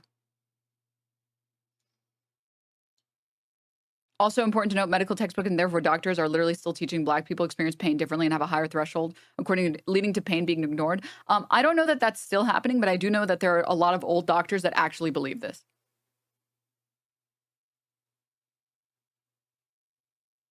Which is fucking insane. It's also just like nonsensical. Like, can you imagine what type of... The vast majority of people dread going to the doctor because it's a giant waste of time. Like, yeah, you get to have your issues diagnosed, but it's like, I have to wait for a bunch of time, and then I have to wait for a diagnosis, and then the procedure takes forever, and then it's just such a fucking drag, dude. Can you imagine just like, well, you spent 3 hours waiting, you called and booked ahead 5 weeks in advance, and then you waited for me to look at your test results for another week. You must be doing it for attention. What? Why? Me when I spend a bunch of money and time for attention? Oh my God. I would crash out. Yeah. Yeah. And then when people do crash out, it's like, I think you're misbehaving and you're just, you know, you could get what you want if you were just a little nicer. It's like, blue blob face. Blue blob face.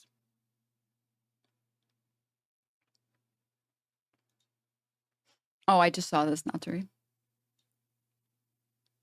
Chatter says, I'm a Black woman, and last year when I was checked into the hospital for chronic pancreatitis, one of the doctors they assigned me stopped the nurses from giving morphine despite that I just had surgery to remove my gallbladder.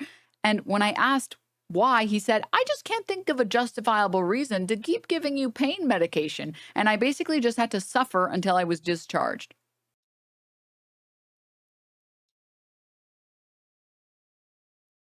Hey, I know you just had surgery and everything, but like, do you really need painkillers? I know we literally like cut you up and opened you up and took some stuff out. But like, did you really need... How about some ibuprofen? How about a little Tylenol? That should be fine. So anyways, okay, let's keep watching. My argument is that, and the reason why I take a class first approach on this kind of thing is specifically because it's the broadest, it's the broadest filter that you can have, but that doesn't mean that you're supposed to compromise on other issues of inequality. We'll talk about this after Life and Biz. Yeah, I feel like a lot of the time it comes into the point of, especially when you're talking to Black people, which is what this conversation is really about. It's like, you know, speaking to the experience of Black people. When you're talking to Black people and you're talking about the issues that they face, universality may not be the best way to bring them on board with the mission, right? When you're talking about like, you know, free buses or free public transportation, that's good. But if you're talking to a person in an underserved community where they don't have access to public transportation, they're not going to see that as a policy that works for them. Even if your plan about, you know, public transportation is expanding access to public transportation, that's the avenue that you should take when marketing that policy to that person.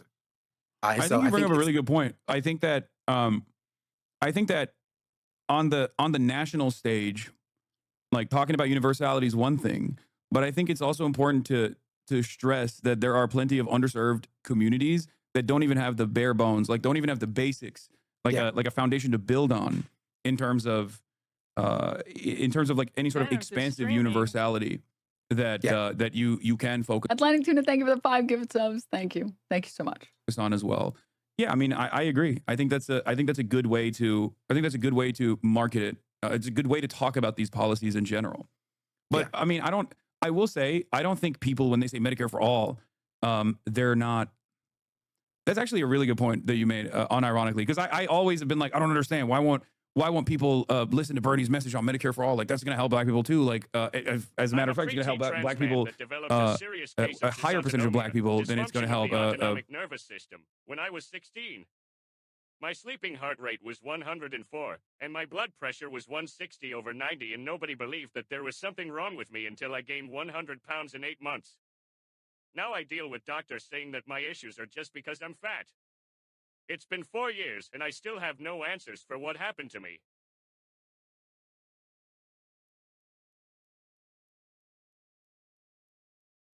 I will not Luigi post. I will not Luigi post. I will not Luigi post. I will not Luigi post. I will not Luigi post. I will not Luigi post. I will not Luigi post. Percentage of white people, because like black people are underserved. But I do think that it's I mean, that I don't think that Bernie Sanders was trying to do like a FDR style New Deal where they would just like write black people out of this conversation. But I do think that it's important to stress that this would also mean that you should build a foundation to begin with, so that it's not just like a promise of everybody getting healthcare and then underserved communities just staying behind, like America always has kept them behind. Yeah, but I think it's purely the way that it was viewed, or how it is viewed from the black community, and why Bernie seemed to have struggled with like the middle aged black vote, and how they view policies from like progressive candidates. Because I think they understand that this would be in general be a good thing if they had equal services, but there's still a disparity in the way that white supremacy serves white people and still underserves black people in all regards. And so they feel like if you talk to them, you're not bringing up that fact. They're like, okay, you don't really understand my perspective. You don't really understand what I'm going through. So why would I vote for you? Why would I support you?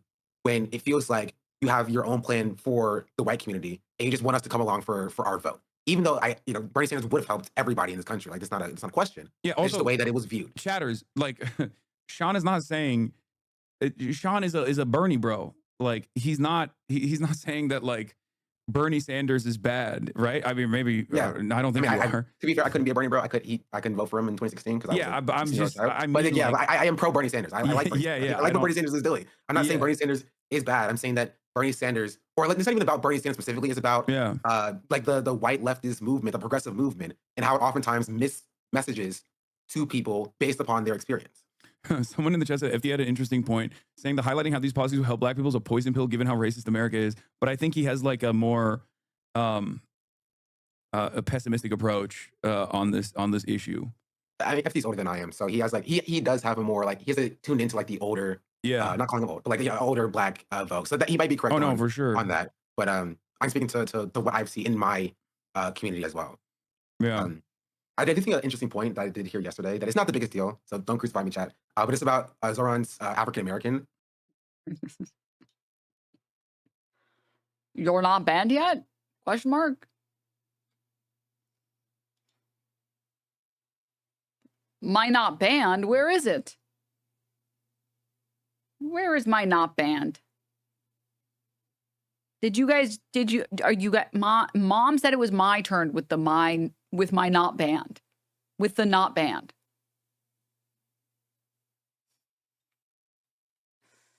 I thought Denims was getting sued. You get sued, you get banned off of every platform. The moment you get sued, the moment anyone files a lawsuit, Twitch is like, well, you're permanently banned. I actually stole your not banned, sorry. Dude.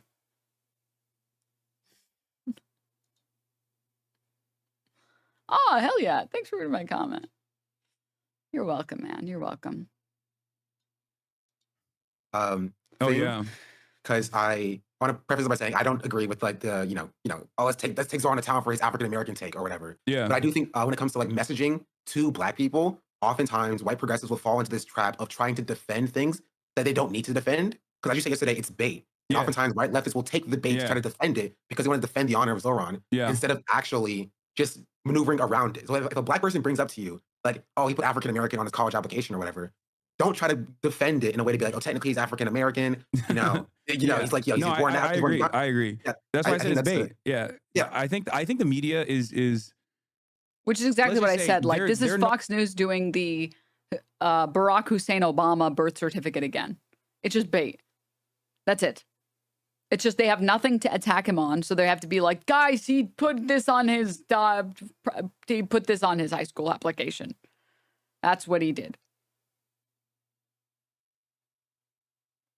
no longer as capable as they used to be, but like when it comes to stuff like this, they're still pretty devious. Where like that story was placed in the New York Times specifically for that reason. Yeah. So that people would say, so that people would turn around and be like, "Well, what are you talking about?" He's like people would defend it. Most people would defend it on the boundaries of like, this is ridiculous. It's not like something irredeemable. You're being silly. And then Right. there would be plenty of people who would then turn around and be like, "Well, he's from Africa. He's from Uganda," and then that would be used as like the most significant. Like that would be highlighted. That would be elevated. I talked to FD about this as well specifically, but luckily I don't think that turned into that big of an issue overall. Or maybe it did. I don't know, but it didn't. No, It I don't didn't feel think like it did. I think it didn't reach that level. It didn't reach that like boiling point of like, there we go again. Like Bernie bros are being racist or racist. being insincere, and I think the farthest I went was saying, I am curious what the application looked like for him because it's actually really infuriating. And it was infuriating when I applied for colleges because there's no option, or at the very least for the longest time, there has not been an option for Arab people. I just have to select white. And I'm like, well, I know I can't select African American. And obviously I'm not Hispanic. I have to pick, like, this is so frustrating. It's so irritating. Like, come on, be fucking for Arabs are white. Yeah, sure they are, dude. So like I can understand like looking at this fucking paper, right? And you're like trying to apply and there isn't like a box for you to tick.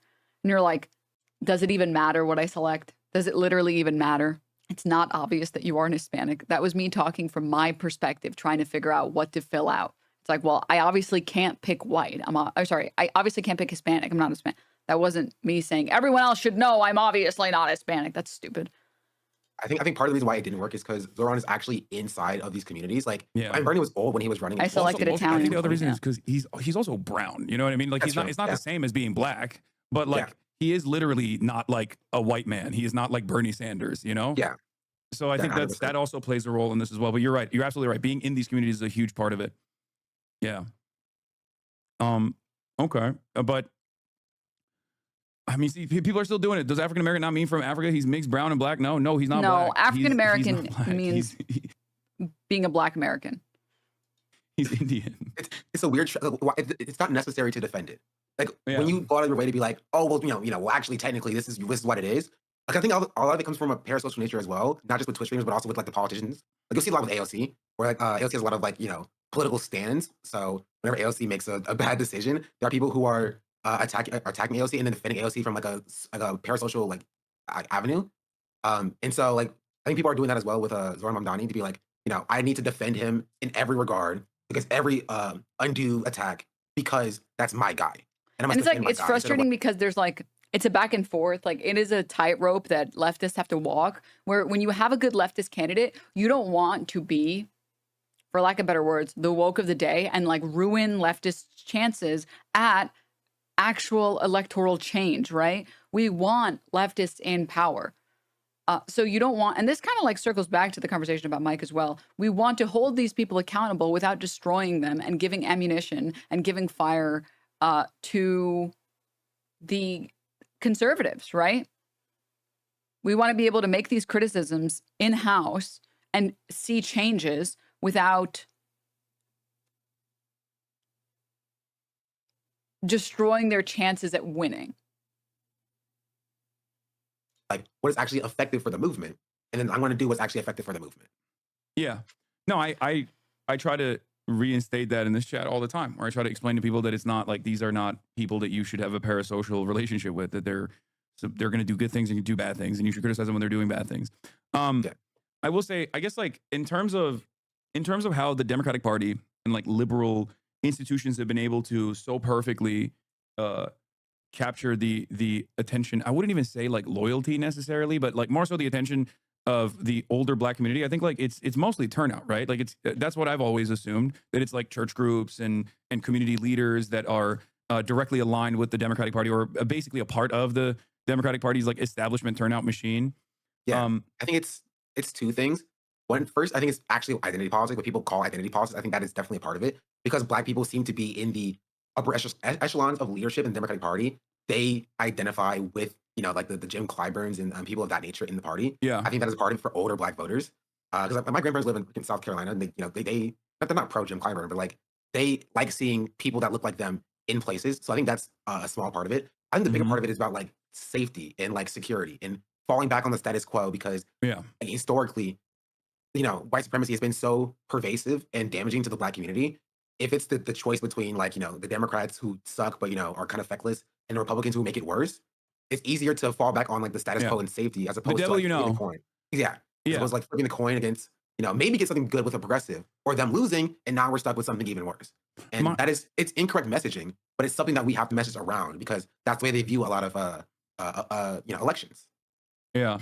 I think like one thing that I talked to FD about as well, and I don't know if you ever heard me talk about this, but like I have a sneaking suspicion that the generational divide that's happening in all demographics, but especially the Black voting bloc in general, is because of the last time that Black people remember. God, I really have to piss. I have my earbud in, but I really have to piss. One sec. When the Democrats actually did something for Black people. So that's why, Right. like, the older you are, the closer you are to a time when the Democrats did actually stick their neck out, kind of, for Black people. But it was significant, right? Especially because, like, the bar is so goddamn low.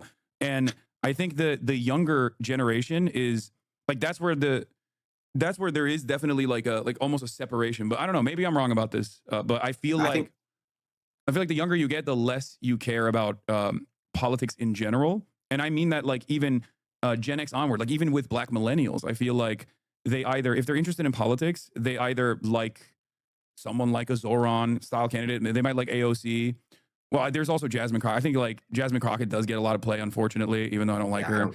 I'm not Yeah. a Jasmine Crockett fan. Yeah. I will say I think Jasmine Crockett and Kamala Harris represent something in the Black base of the Democratic Party, and that is a very adherent to very overt like Blackness, Yeah. like, Black culture. Like, they're both a part of Divine Nine fraternities and sororities. They are both, like, you know, Black women, very outspoken, and I think a lot of people see that and they project themselves onto that image of like, oh, this is a Black person who's not, you know, afraid of being Black in politics and standing up to like white supremacy as a whole, even though they don't do that. But that's what they see. And when you're in these spaces, because I went to a HBCU as well. So when you're in these spaces, community is kind of everything. It's about seeing people around you and that look like you doing things, and you know, you're fighting. Like, protests are huge on like HBCU campuses and things of that nature.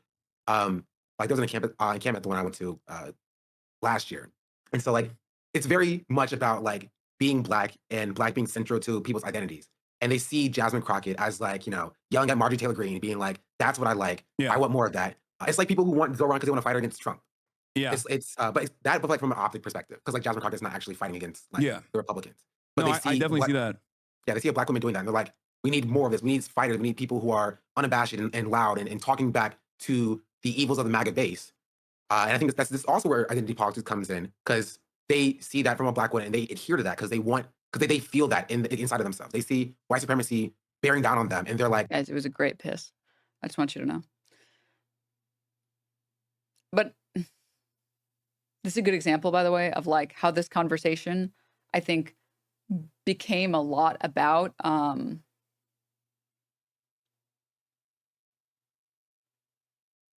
the marginalized. Sorry, let me correct it. I think this is a good example of like a conversation that needs to be had, and it is a good conversation. And it's a conversation that white leftists need to hear about. It is also a conversation that became mostly about Black identity and the marginalized Black leftists that don't get to be heard. right? It'd be really cool of Hasan to have like Caroline, have me, have like women, have female leftists come on and talk about issues that are more female specific.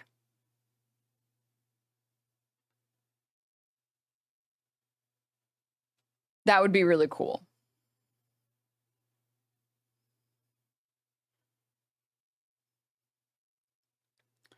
What was I gonna say?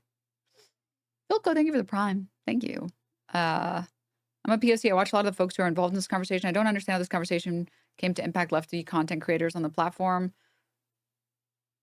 Seen a lot of people grousing about what seems to stem from Twitter. Some of larger Twitch creators are being attacked for it. Yeah, I do think that there is like a pylon effect, mostly from a lot of like, I think mostly stemming from Twitter. Okay.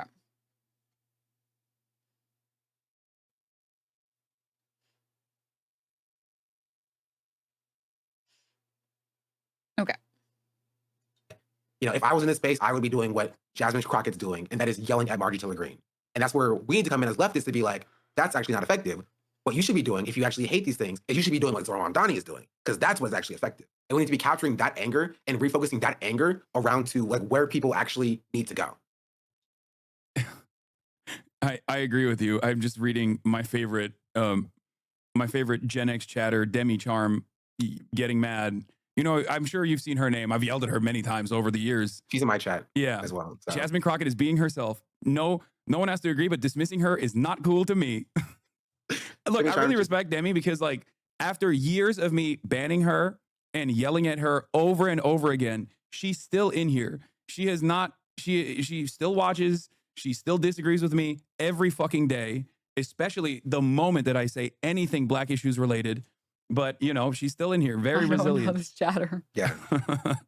No, this is the type of stuff like for example with Demi, this is exactly what I mean when someone comes in and is like when I'm talking about, I don't know, when I'm talking about like fucking pro-Palestinian advocacy or like undocumented migrants getting kidnapped, and people are like, you don't understand, Black people are tired, this is not our fight. And it's like Obama's tired and stuff like that. Obama's tired. That was the craziest one. Like, Obama is a Black man and he's tired. Yeah, he's tired from what Netflix deals.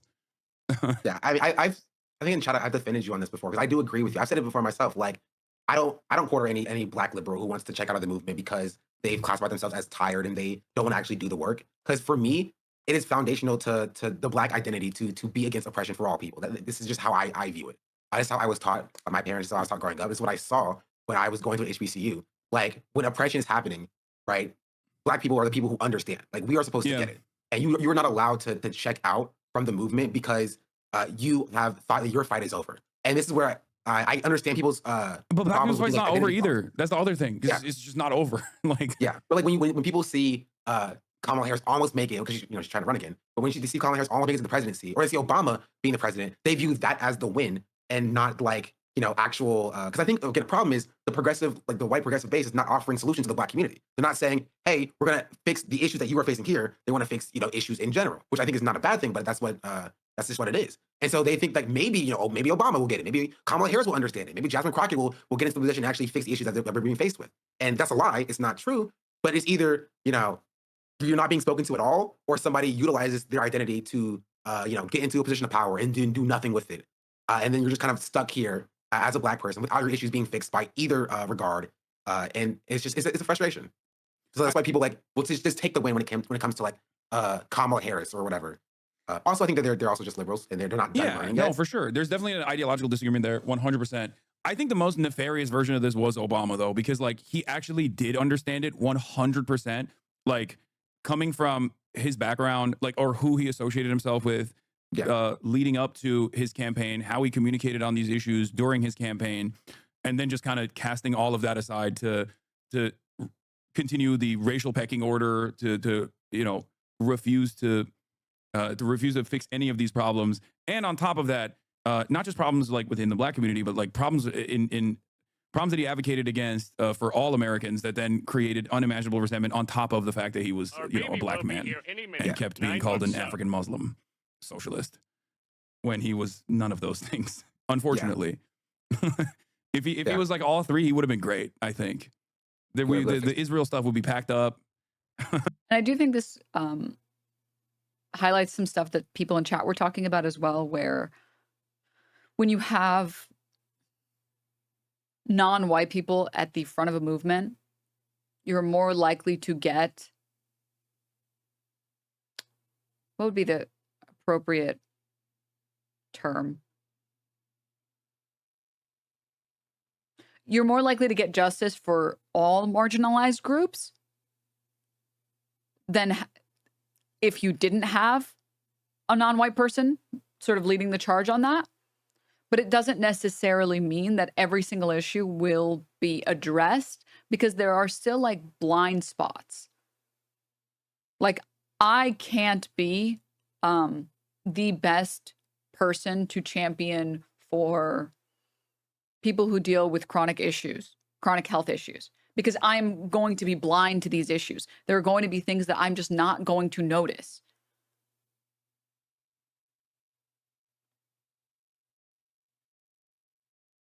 And that's why you have to have multiple people at the forefront. Because otherwise, some people will be better at noticing more blind spots, but not perfect. That's also why DEI matters, unironically. Like, you need to have a diverse group around you. Mm-hmm. There would be no more issues.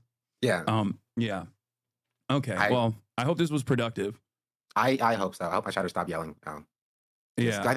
I think I was able to portray how I felt and how a lot of chatters feel, but no promises that the frustration ends there. But Okay. I think that we came to a conclusion on this. Yeah, I think one of the things that's really important to recognize amongst my community and my chatters is that, like, when I pick and choose like who I'm criticizing or how I'm criticizing in a weak moment or whatever, that doesn't extend to like every single grievance that that people bring up that isn't like immediately class centered. Like, it's not about that at all. There are instances where like someone is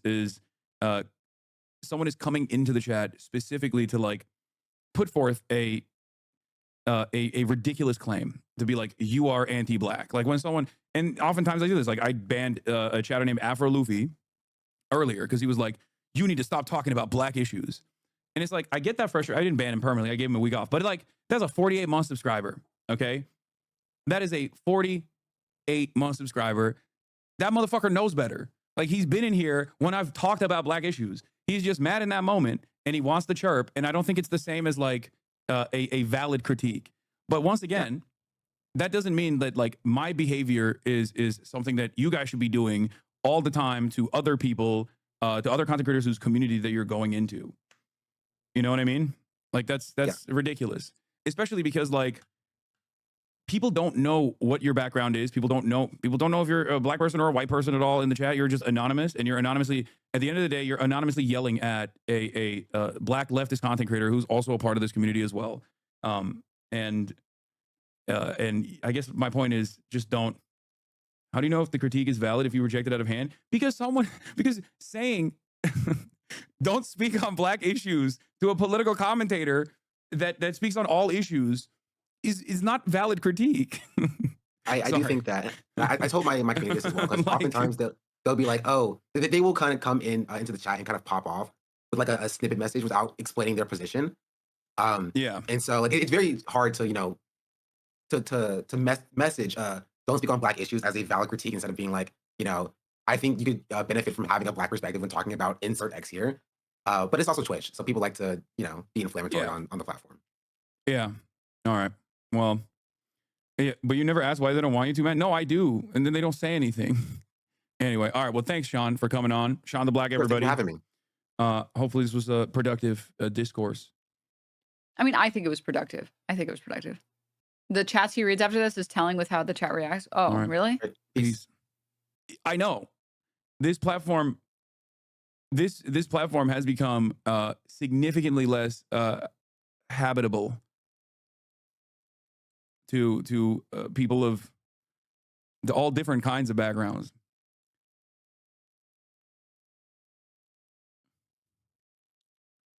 But I don't know if, you know, I'm the leading voice in making it that way.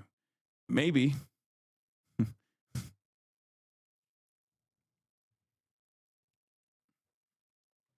I have decided to blame this rightward shift on you. Okay. Fucking shitters, dude. I love shitters. Oh, God.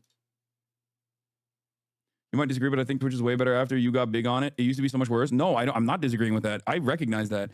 For a lot of people, Someone said it's Oh, Sean, lots 7:07. of that. There was a chatter. I wanted to also to the chatter that said this. I think, Denims, I appreciate the things you said yesterday and today regarding the validity of Black voices and the way you've taken time to go beyond a hot take to the cores of many vital issues as they pile up. It's much harder to leave no one behind. So just letting you know it's worth it and well done. Thank you. I appreciate that.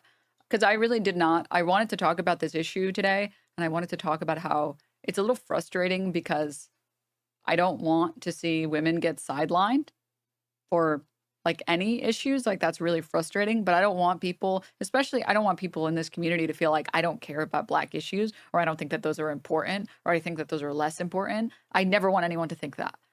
I want us to be able to talk about misogyny, and I want us to be able to talk about anti-Black racism in these spaces because they are both important. They're both very important. I just wanted to give a little bit more oxygen to the situation with Lolo and how it unfolded, and it felt like we moved past it. Like collectively, everyone kind of moved past it. And we didn't really find ways to solve this problem, which was a little frustrating. And then it does feel like some people took good advantage of like good faith criticisms for their personal witch hunt, which is just really frustrating. Because I want us to be able to talk about these issues in a way that's productive. So it makes me really happy to hear people say that they felt like they didn't feel like I didn't care about Black issues. They didn't feel like I didn't care. So, okay, I want to see this. And then I want to talk about a fun story after this, okay?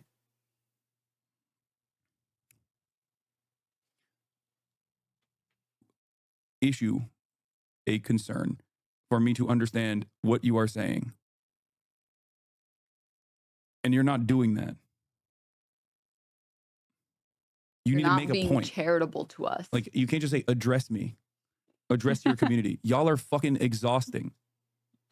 I will You're say, speaking out when people don't type anything and they just say, like, address me, it is a little irritating. odds in general. Let's see. This is not a new conversation. And this is also not political commentary. Okay?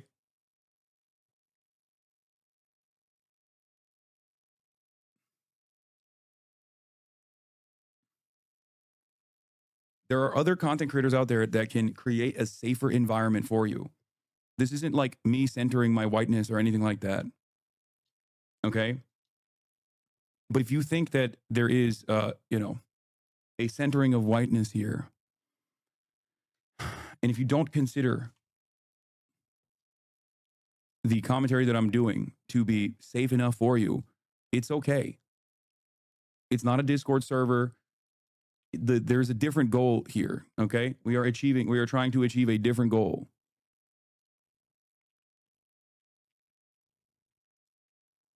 That's it. Also, there are amazing trans content creators out there. There are amazing Black content creators out there. There are amazing female content creators out there. Why are you in here getting mad at me? You can go watch them.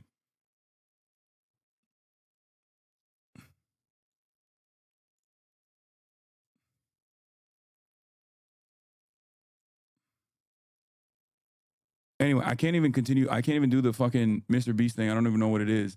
But I can't even do it regardless because I have to do an ad. Did I miss? Do you have a timestamp, Doodlebirb? Did I miss it?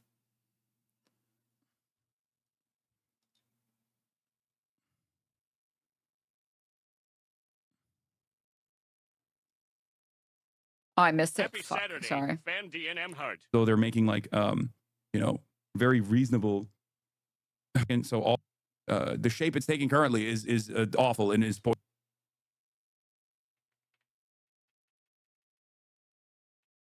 Okay, here we are. I mean, I've been dragging it for what? What did I do?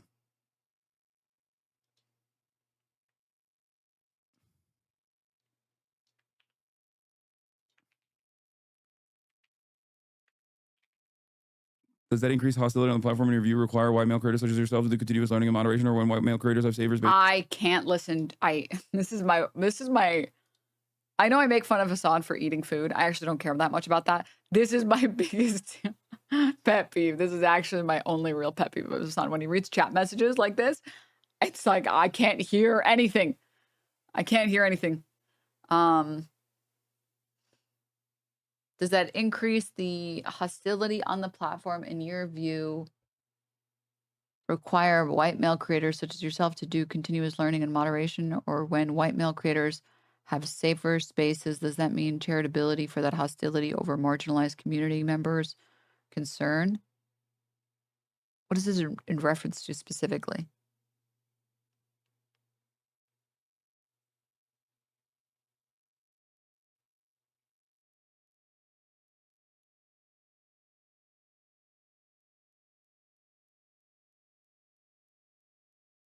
Or when white male creators have safer spaces, does that just mean charitability for the hostility or marginalized community member concerns?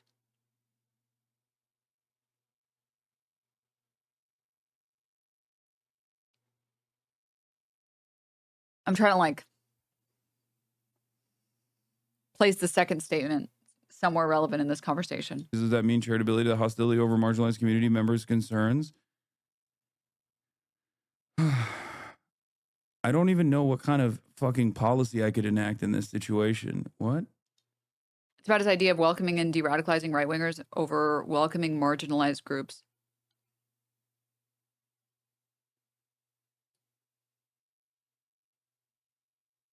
I guess my question would be where what are instances of his, I'm not denying that they exist. I'm asking because I'm curious. His behavior in prioritizing those people over marginalized community members.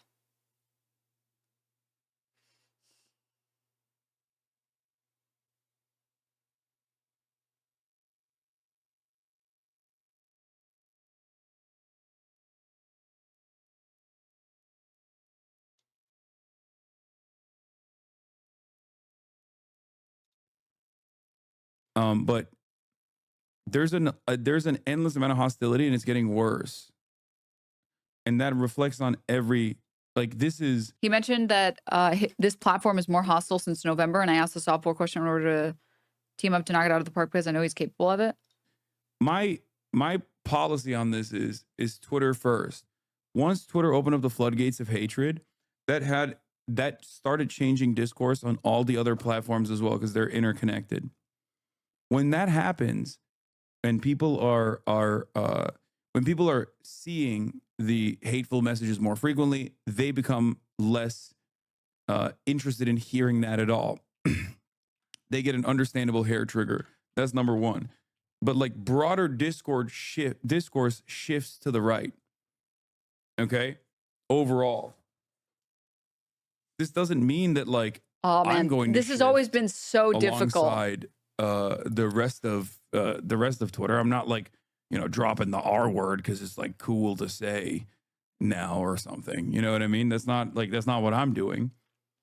But it was a question, not an appeal. No, I believe you, Tofu. This is tough, right? Because if I'm understanding this correctly, there's a lot of different angles that I think people could be meaning, and different people could be meaning different things. So this is my interpretation. Please, if you think that there should be a different interpretation, because I think there are multiple here. But like, you're a right winger, right? You, I don't know, watch Hassan dunk on someone in like a YouTube video, and you're like, oh, maybe I want to be a leftist. But you still have all these like bigoted beliefs, like you're still like maybe racist, sexist, transphobic, etc. But you really like this Hassan video. And so you're like, oh, well, like I want to watch more of this guy's videos and maybe get into this community. You have to make sure that these people don't overtake the community, because then you end up with a community of weird freaks that think the only thing that matters is flattening every issue to class reductionism, right? But I feel like the way that you always have to do this, in my opinion, is that you have to have like cycles of bringing in and cutting out, right? So this can be like rolling admission. Anyone and everyone should be, we should always be trying to bring more people to the left. And then as frequently as possible, we should also be like, I don't know, once a week, once a month, pick a number, I don't care. We should also be talking about these intersectional issues and making them relevant and making them important. So like, I'm not gonna, wait, sorry, I'm thinking of like the way to talk about this. Even just having something as simple as like Chad Vice that helps center some of these people to have less weirdly misogynistic views and opinions about women. This is just one example. This is just like on the sexism front as an example. That even having something as simple as Chad Vice, all of these like ex-right-wingers that have started to become disillusioned with the right-wing party can start to see, oh, I didn't question any of these other things. I should start questioning them now in this way and in this way. And when you do that, let's say there's 100 right-wingers that you recently converted. If that means 50% of them get like purged from the community because they can't stop being bigoted, then that just means that they get purged, because those aren't ever going to be real leftists, right? In which case I would say, I mean, yeah, obviously I agree with that. I think that that's always good. And I get how like it's frustrating, because there is a difference between talking within the community and talking outside of the community, because I think within the community, we can look at things like woke of the day and we all know what that means, right? We understand what that means.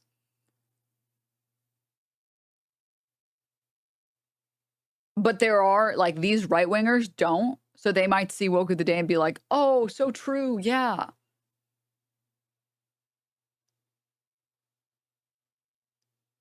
So I think the criticism, if the criticism is, I think Hasan should do more segments where he like tries to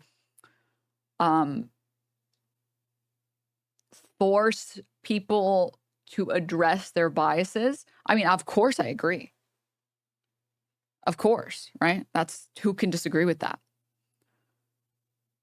Because you shouldn't be welcome in leftist spaces if you're a racist piece of shit. I don't care if you love Medicare for all. You should also learn to stop being fucking racist. I do think Hasan, again, already does this, but I think maybe the criticism is that because Twitch has become more hostile, he should be doing this more, which, sure, I don't see anything. I don't think I see anything wrong with that.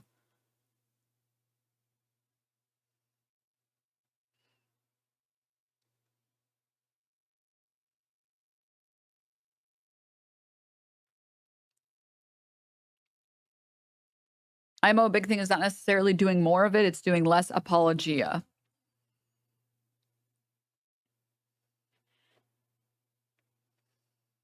Oh, like less woke of the day, less. I've seen a lot of people talking about like Wrecker. Like, I don't.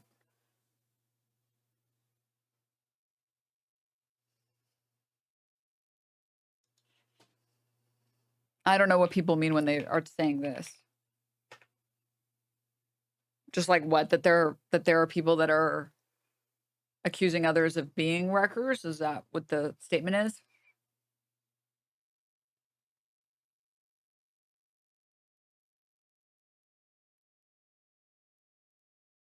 He does all the time, but in stream they were also saying he shouldn't talk about it because he's a man. Well, those people are, that's stupid. You should be able to talk about issues that impact marginalized groups of people, but you should also just make sure to bring on guests as well. So, okay. But overall, Wrecker gets leveled at a lot of marginalized people with real concerns, like chatters. I haven't seen anyone use this. I don't know. Maybe I'm like, I literally, genuinely, I haven't seen it. Doodlebirb, I've been called a wrecker, that I'm crying over petty grievance in my space makes white guys feel unwelcome. Like random chatter. I mean, like, if a chatter says that, I think that's stupid.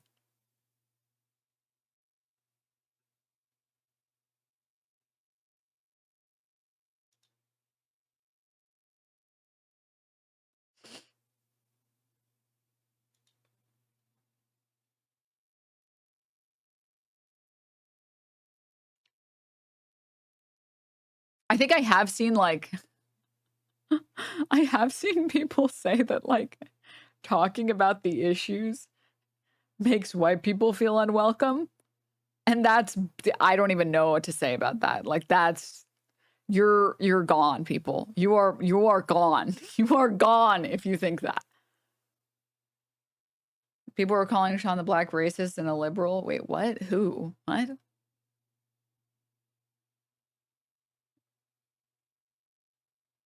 There is they're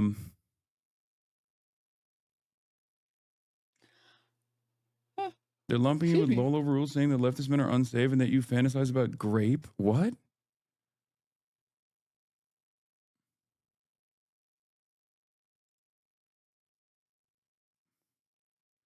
Okay, I can't speak to people's fantasies. Like if they're fucking hallucinating shit.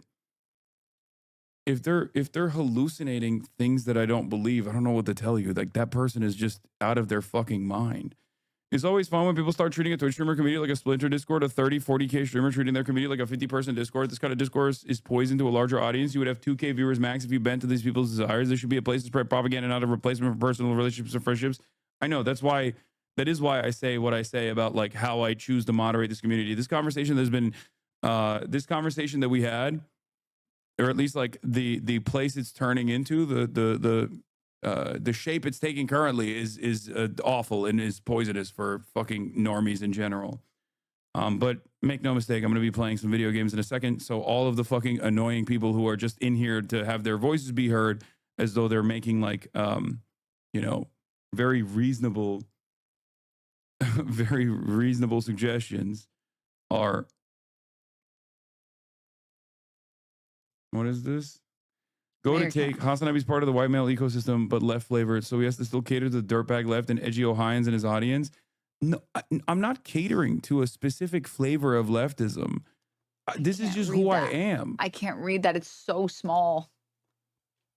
Oh no, that's the other statement. We already read that. Okay. This is who I am. If you think I'm annoying, it's just because you don't know about all the discourse. No, I'm not. I just don't know what you want as far as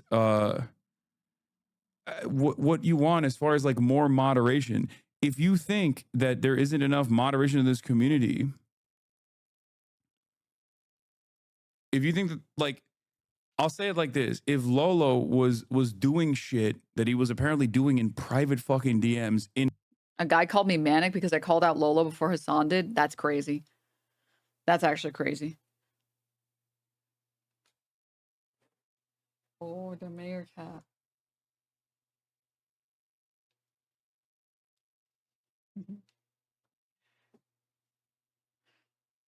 The mayor cat.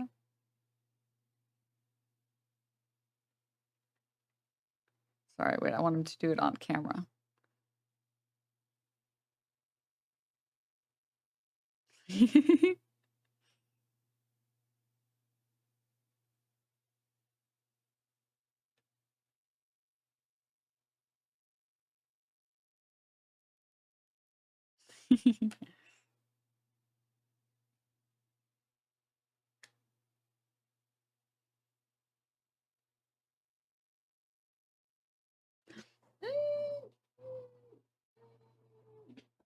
I can eat you. Okay, sorry. I got distracted by my cat.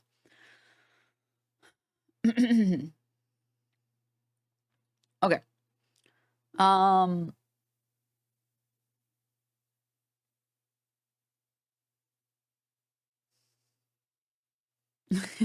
Mario.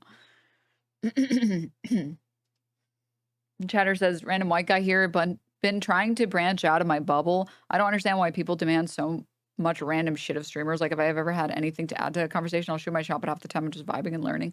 Well, like, I get why people ask a lot of streamers. I get why people ask a lot of like political streamers or leftist streamers. But I do think there have been instances where it has gone a bit far. A little far. Like a little. And I've seen it, dude. I've seen it. It's just like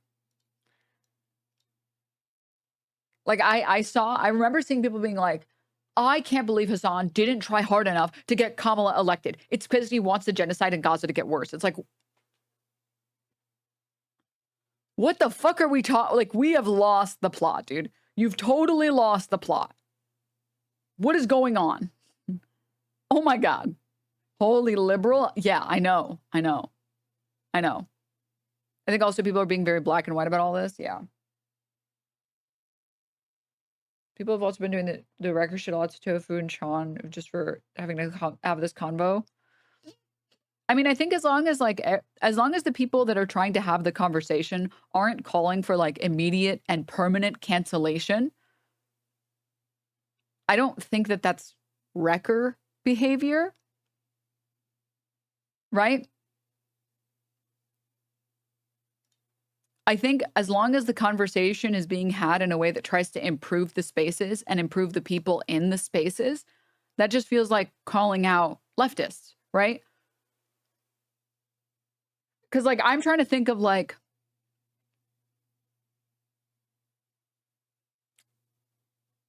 if I said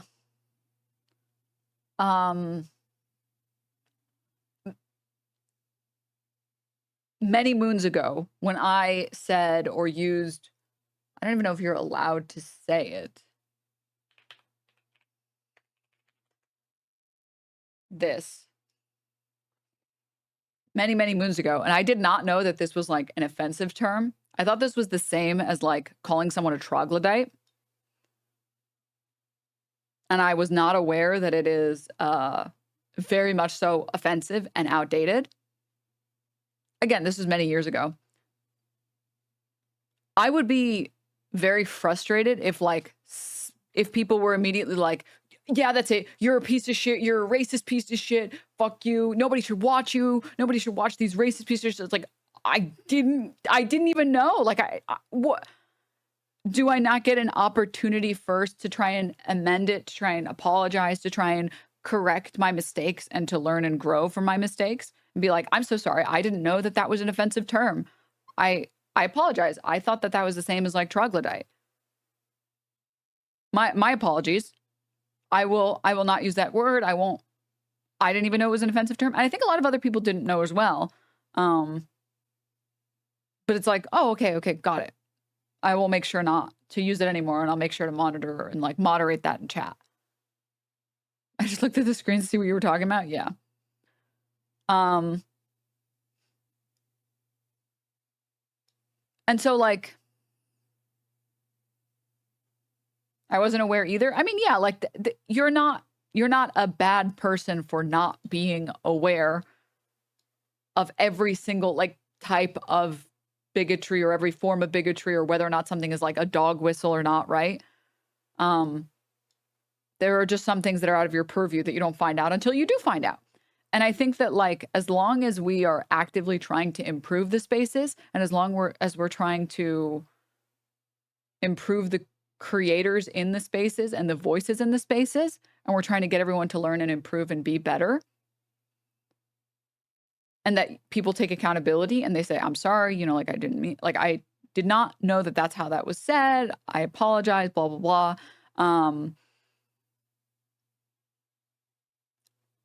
TLDR, I want the system that we have as leftists to feel fair for everyone and to promote rehabilitation and to promote creators that believe in rehabilitation, that believe in good spaces, that believe in safe spaces for marginalized people, right?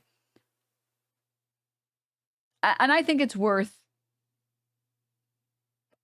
a second chance or whatever, right? I think if like on the first offense, you're just immediately like going all the way in, this greater conversation is literally that. It's left moderating itself. Well, yeah, that's why I was saying, like, I don't think that you're an agitator, Tofu. I mean, I feel like I've seen your chat messages lots we've spoken, like you've never come off as like a wrecker. I feel like you're operating in pretty good faith. And I think most people in this conversation are operating in good faith. And as long as everyone is operating in good faith, that's great. Right? I'm also not saying that anyone has a responsibility to rehabilitate, especially I would never tell, for example, Black community members or Black creators, like, you personally have to rehabilitate these racist chatters. Like, fuck no, that's not, I would never fucking do that in a million years. I think it's the responsibility of white leftists to do that labor, to do that emotional labor. But I also recognize that there are so few voices. We should always try and rehabilitate first. There are so few leftist voices that have really any prominence at all. We should always try and rehabilitate first and try and improve these spaces first. And then go forward on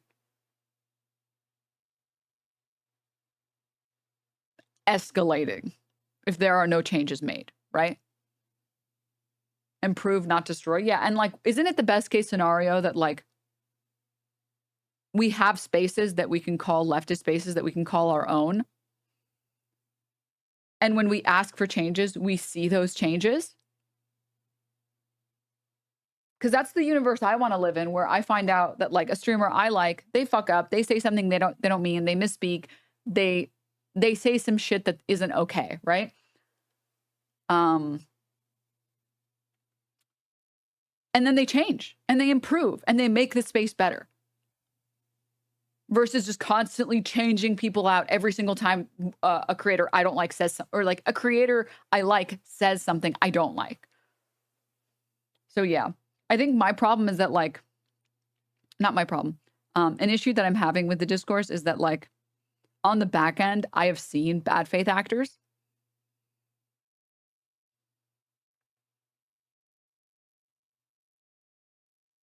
Bad faith actors that have been bad faith to me, that have been bad faith to Hassan, that have been bad faith to Mike, that have been bad faith to a lot of people. And these are not people who are leftists.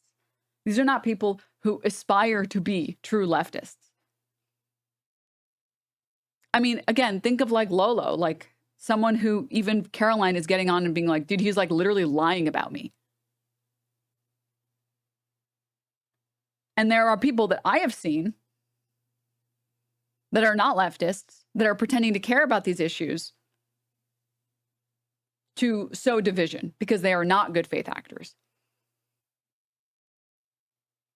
And it's like that shit infuriates the fuck out of me. And like even now, it's like I feel like, well, I don't want to get too deep into it, but yeah. That's an actual record, yeah. But I haven't seen any in chat. And I haven't seen, and it's not like again, I don't think anyone in here has done any wrecking behavior. I don't know. I feel like we facilitate a pretty good environment in here. Your chat doesn't believe I'm a good faith actor because Nick Merckx is in my follow history. Why is Nick Merckx in your follow history? What? Don't undercut your point, Denims. I'm not undercutting. I'm genuinely asking. That guy's a transphobic piece of shit. Why the fuck would you be following that person? All right. Wait, you can see my follow history? Mm-hmm. Mm-hmm.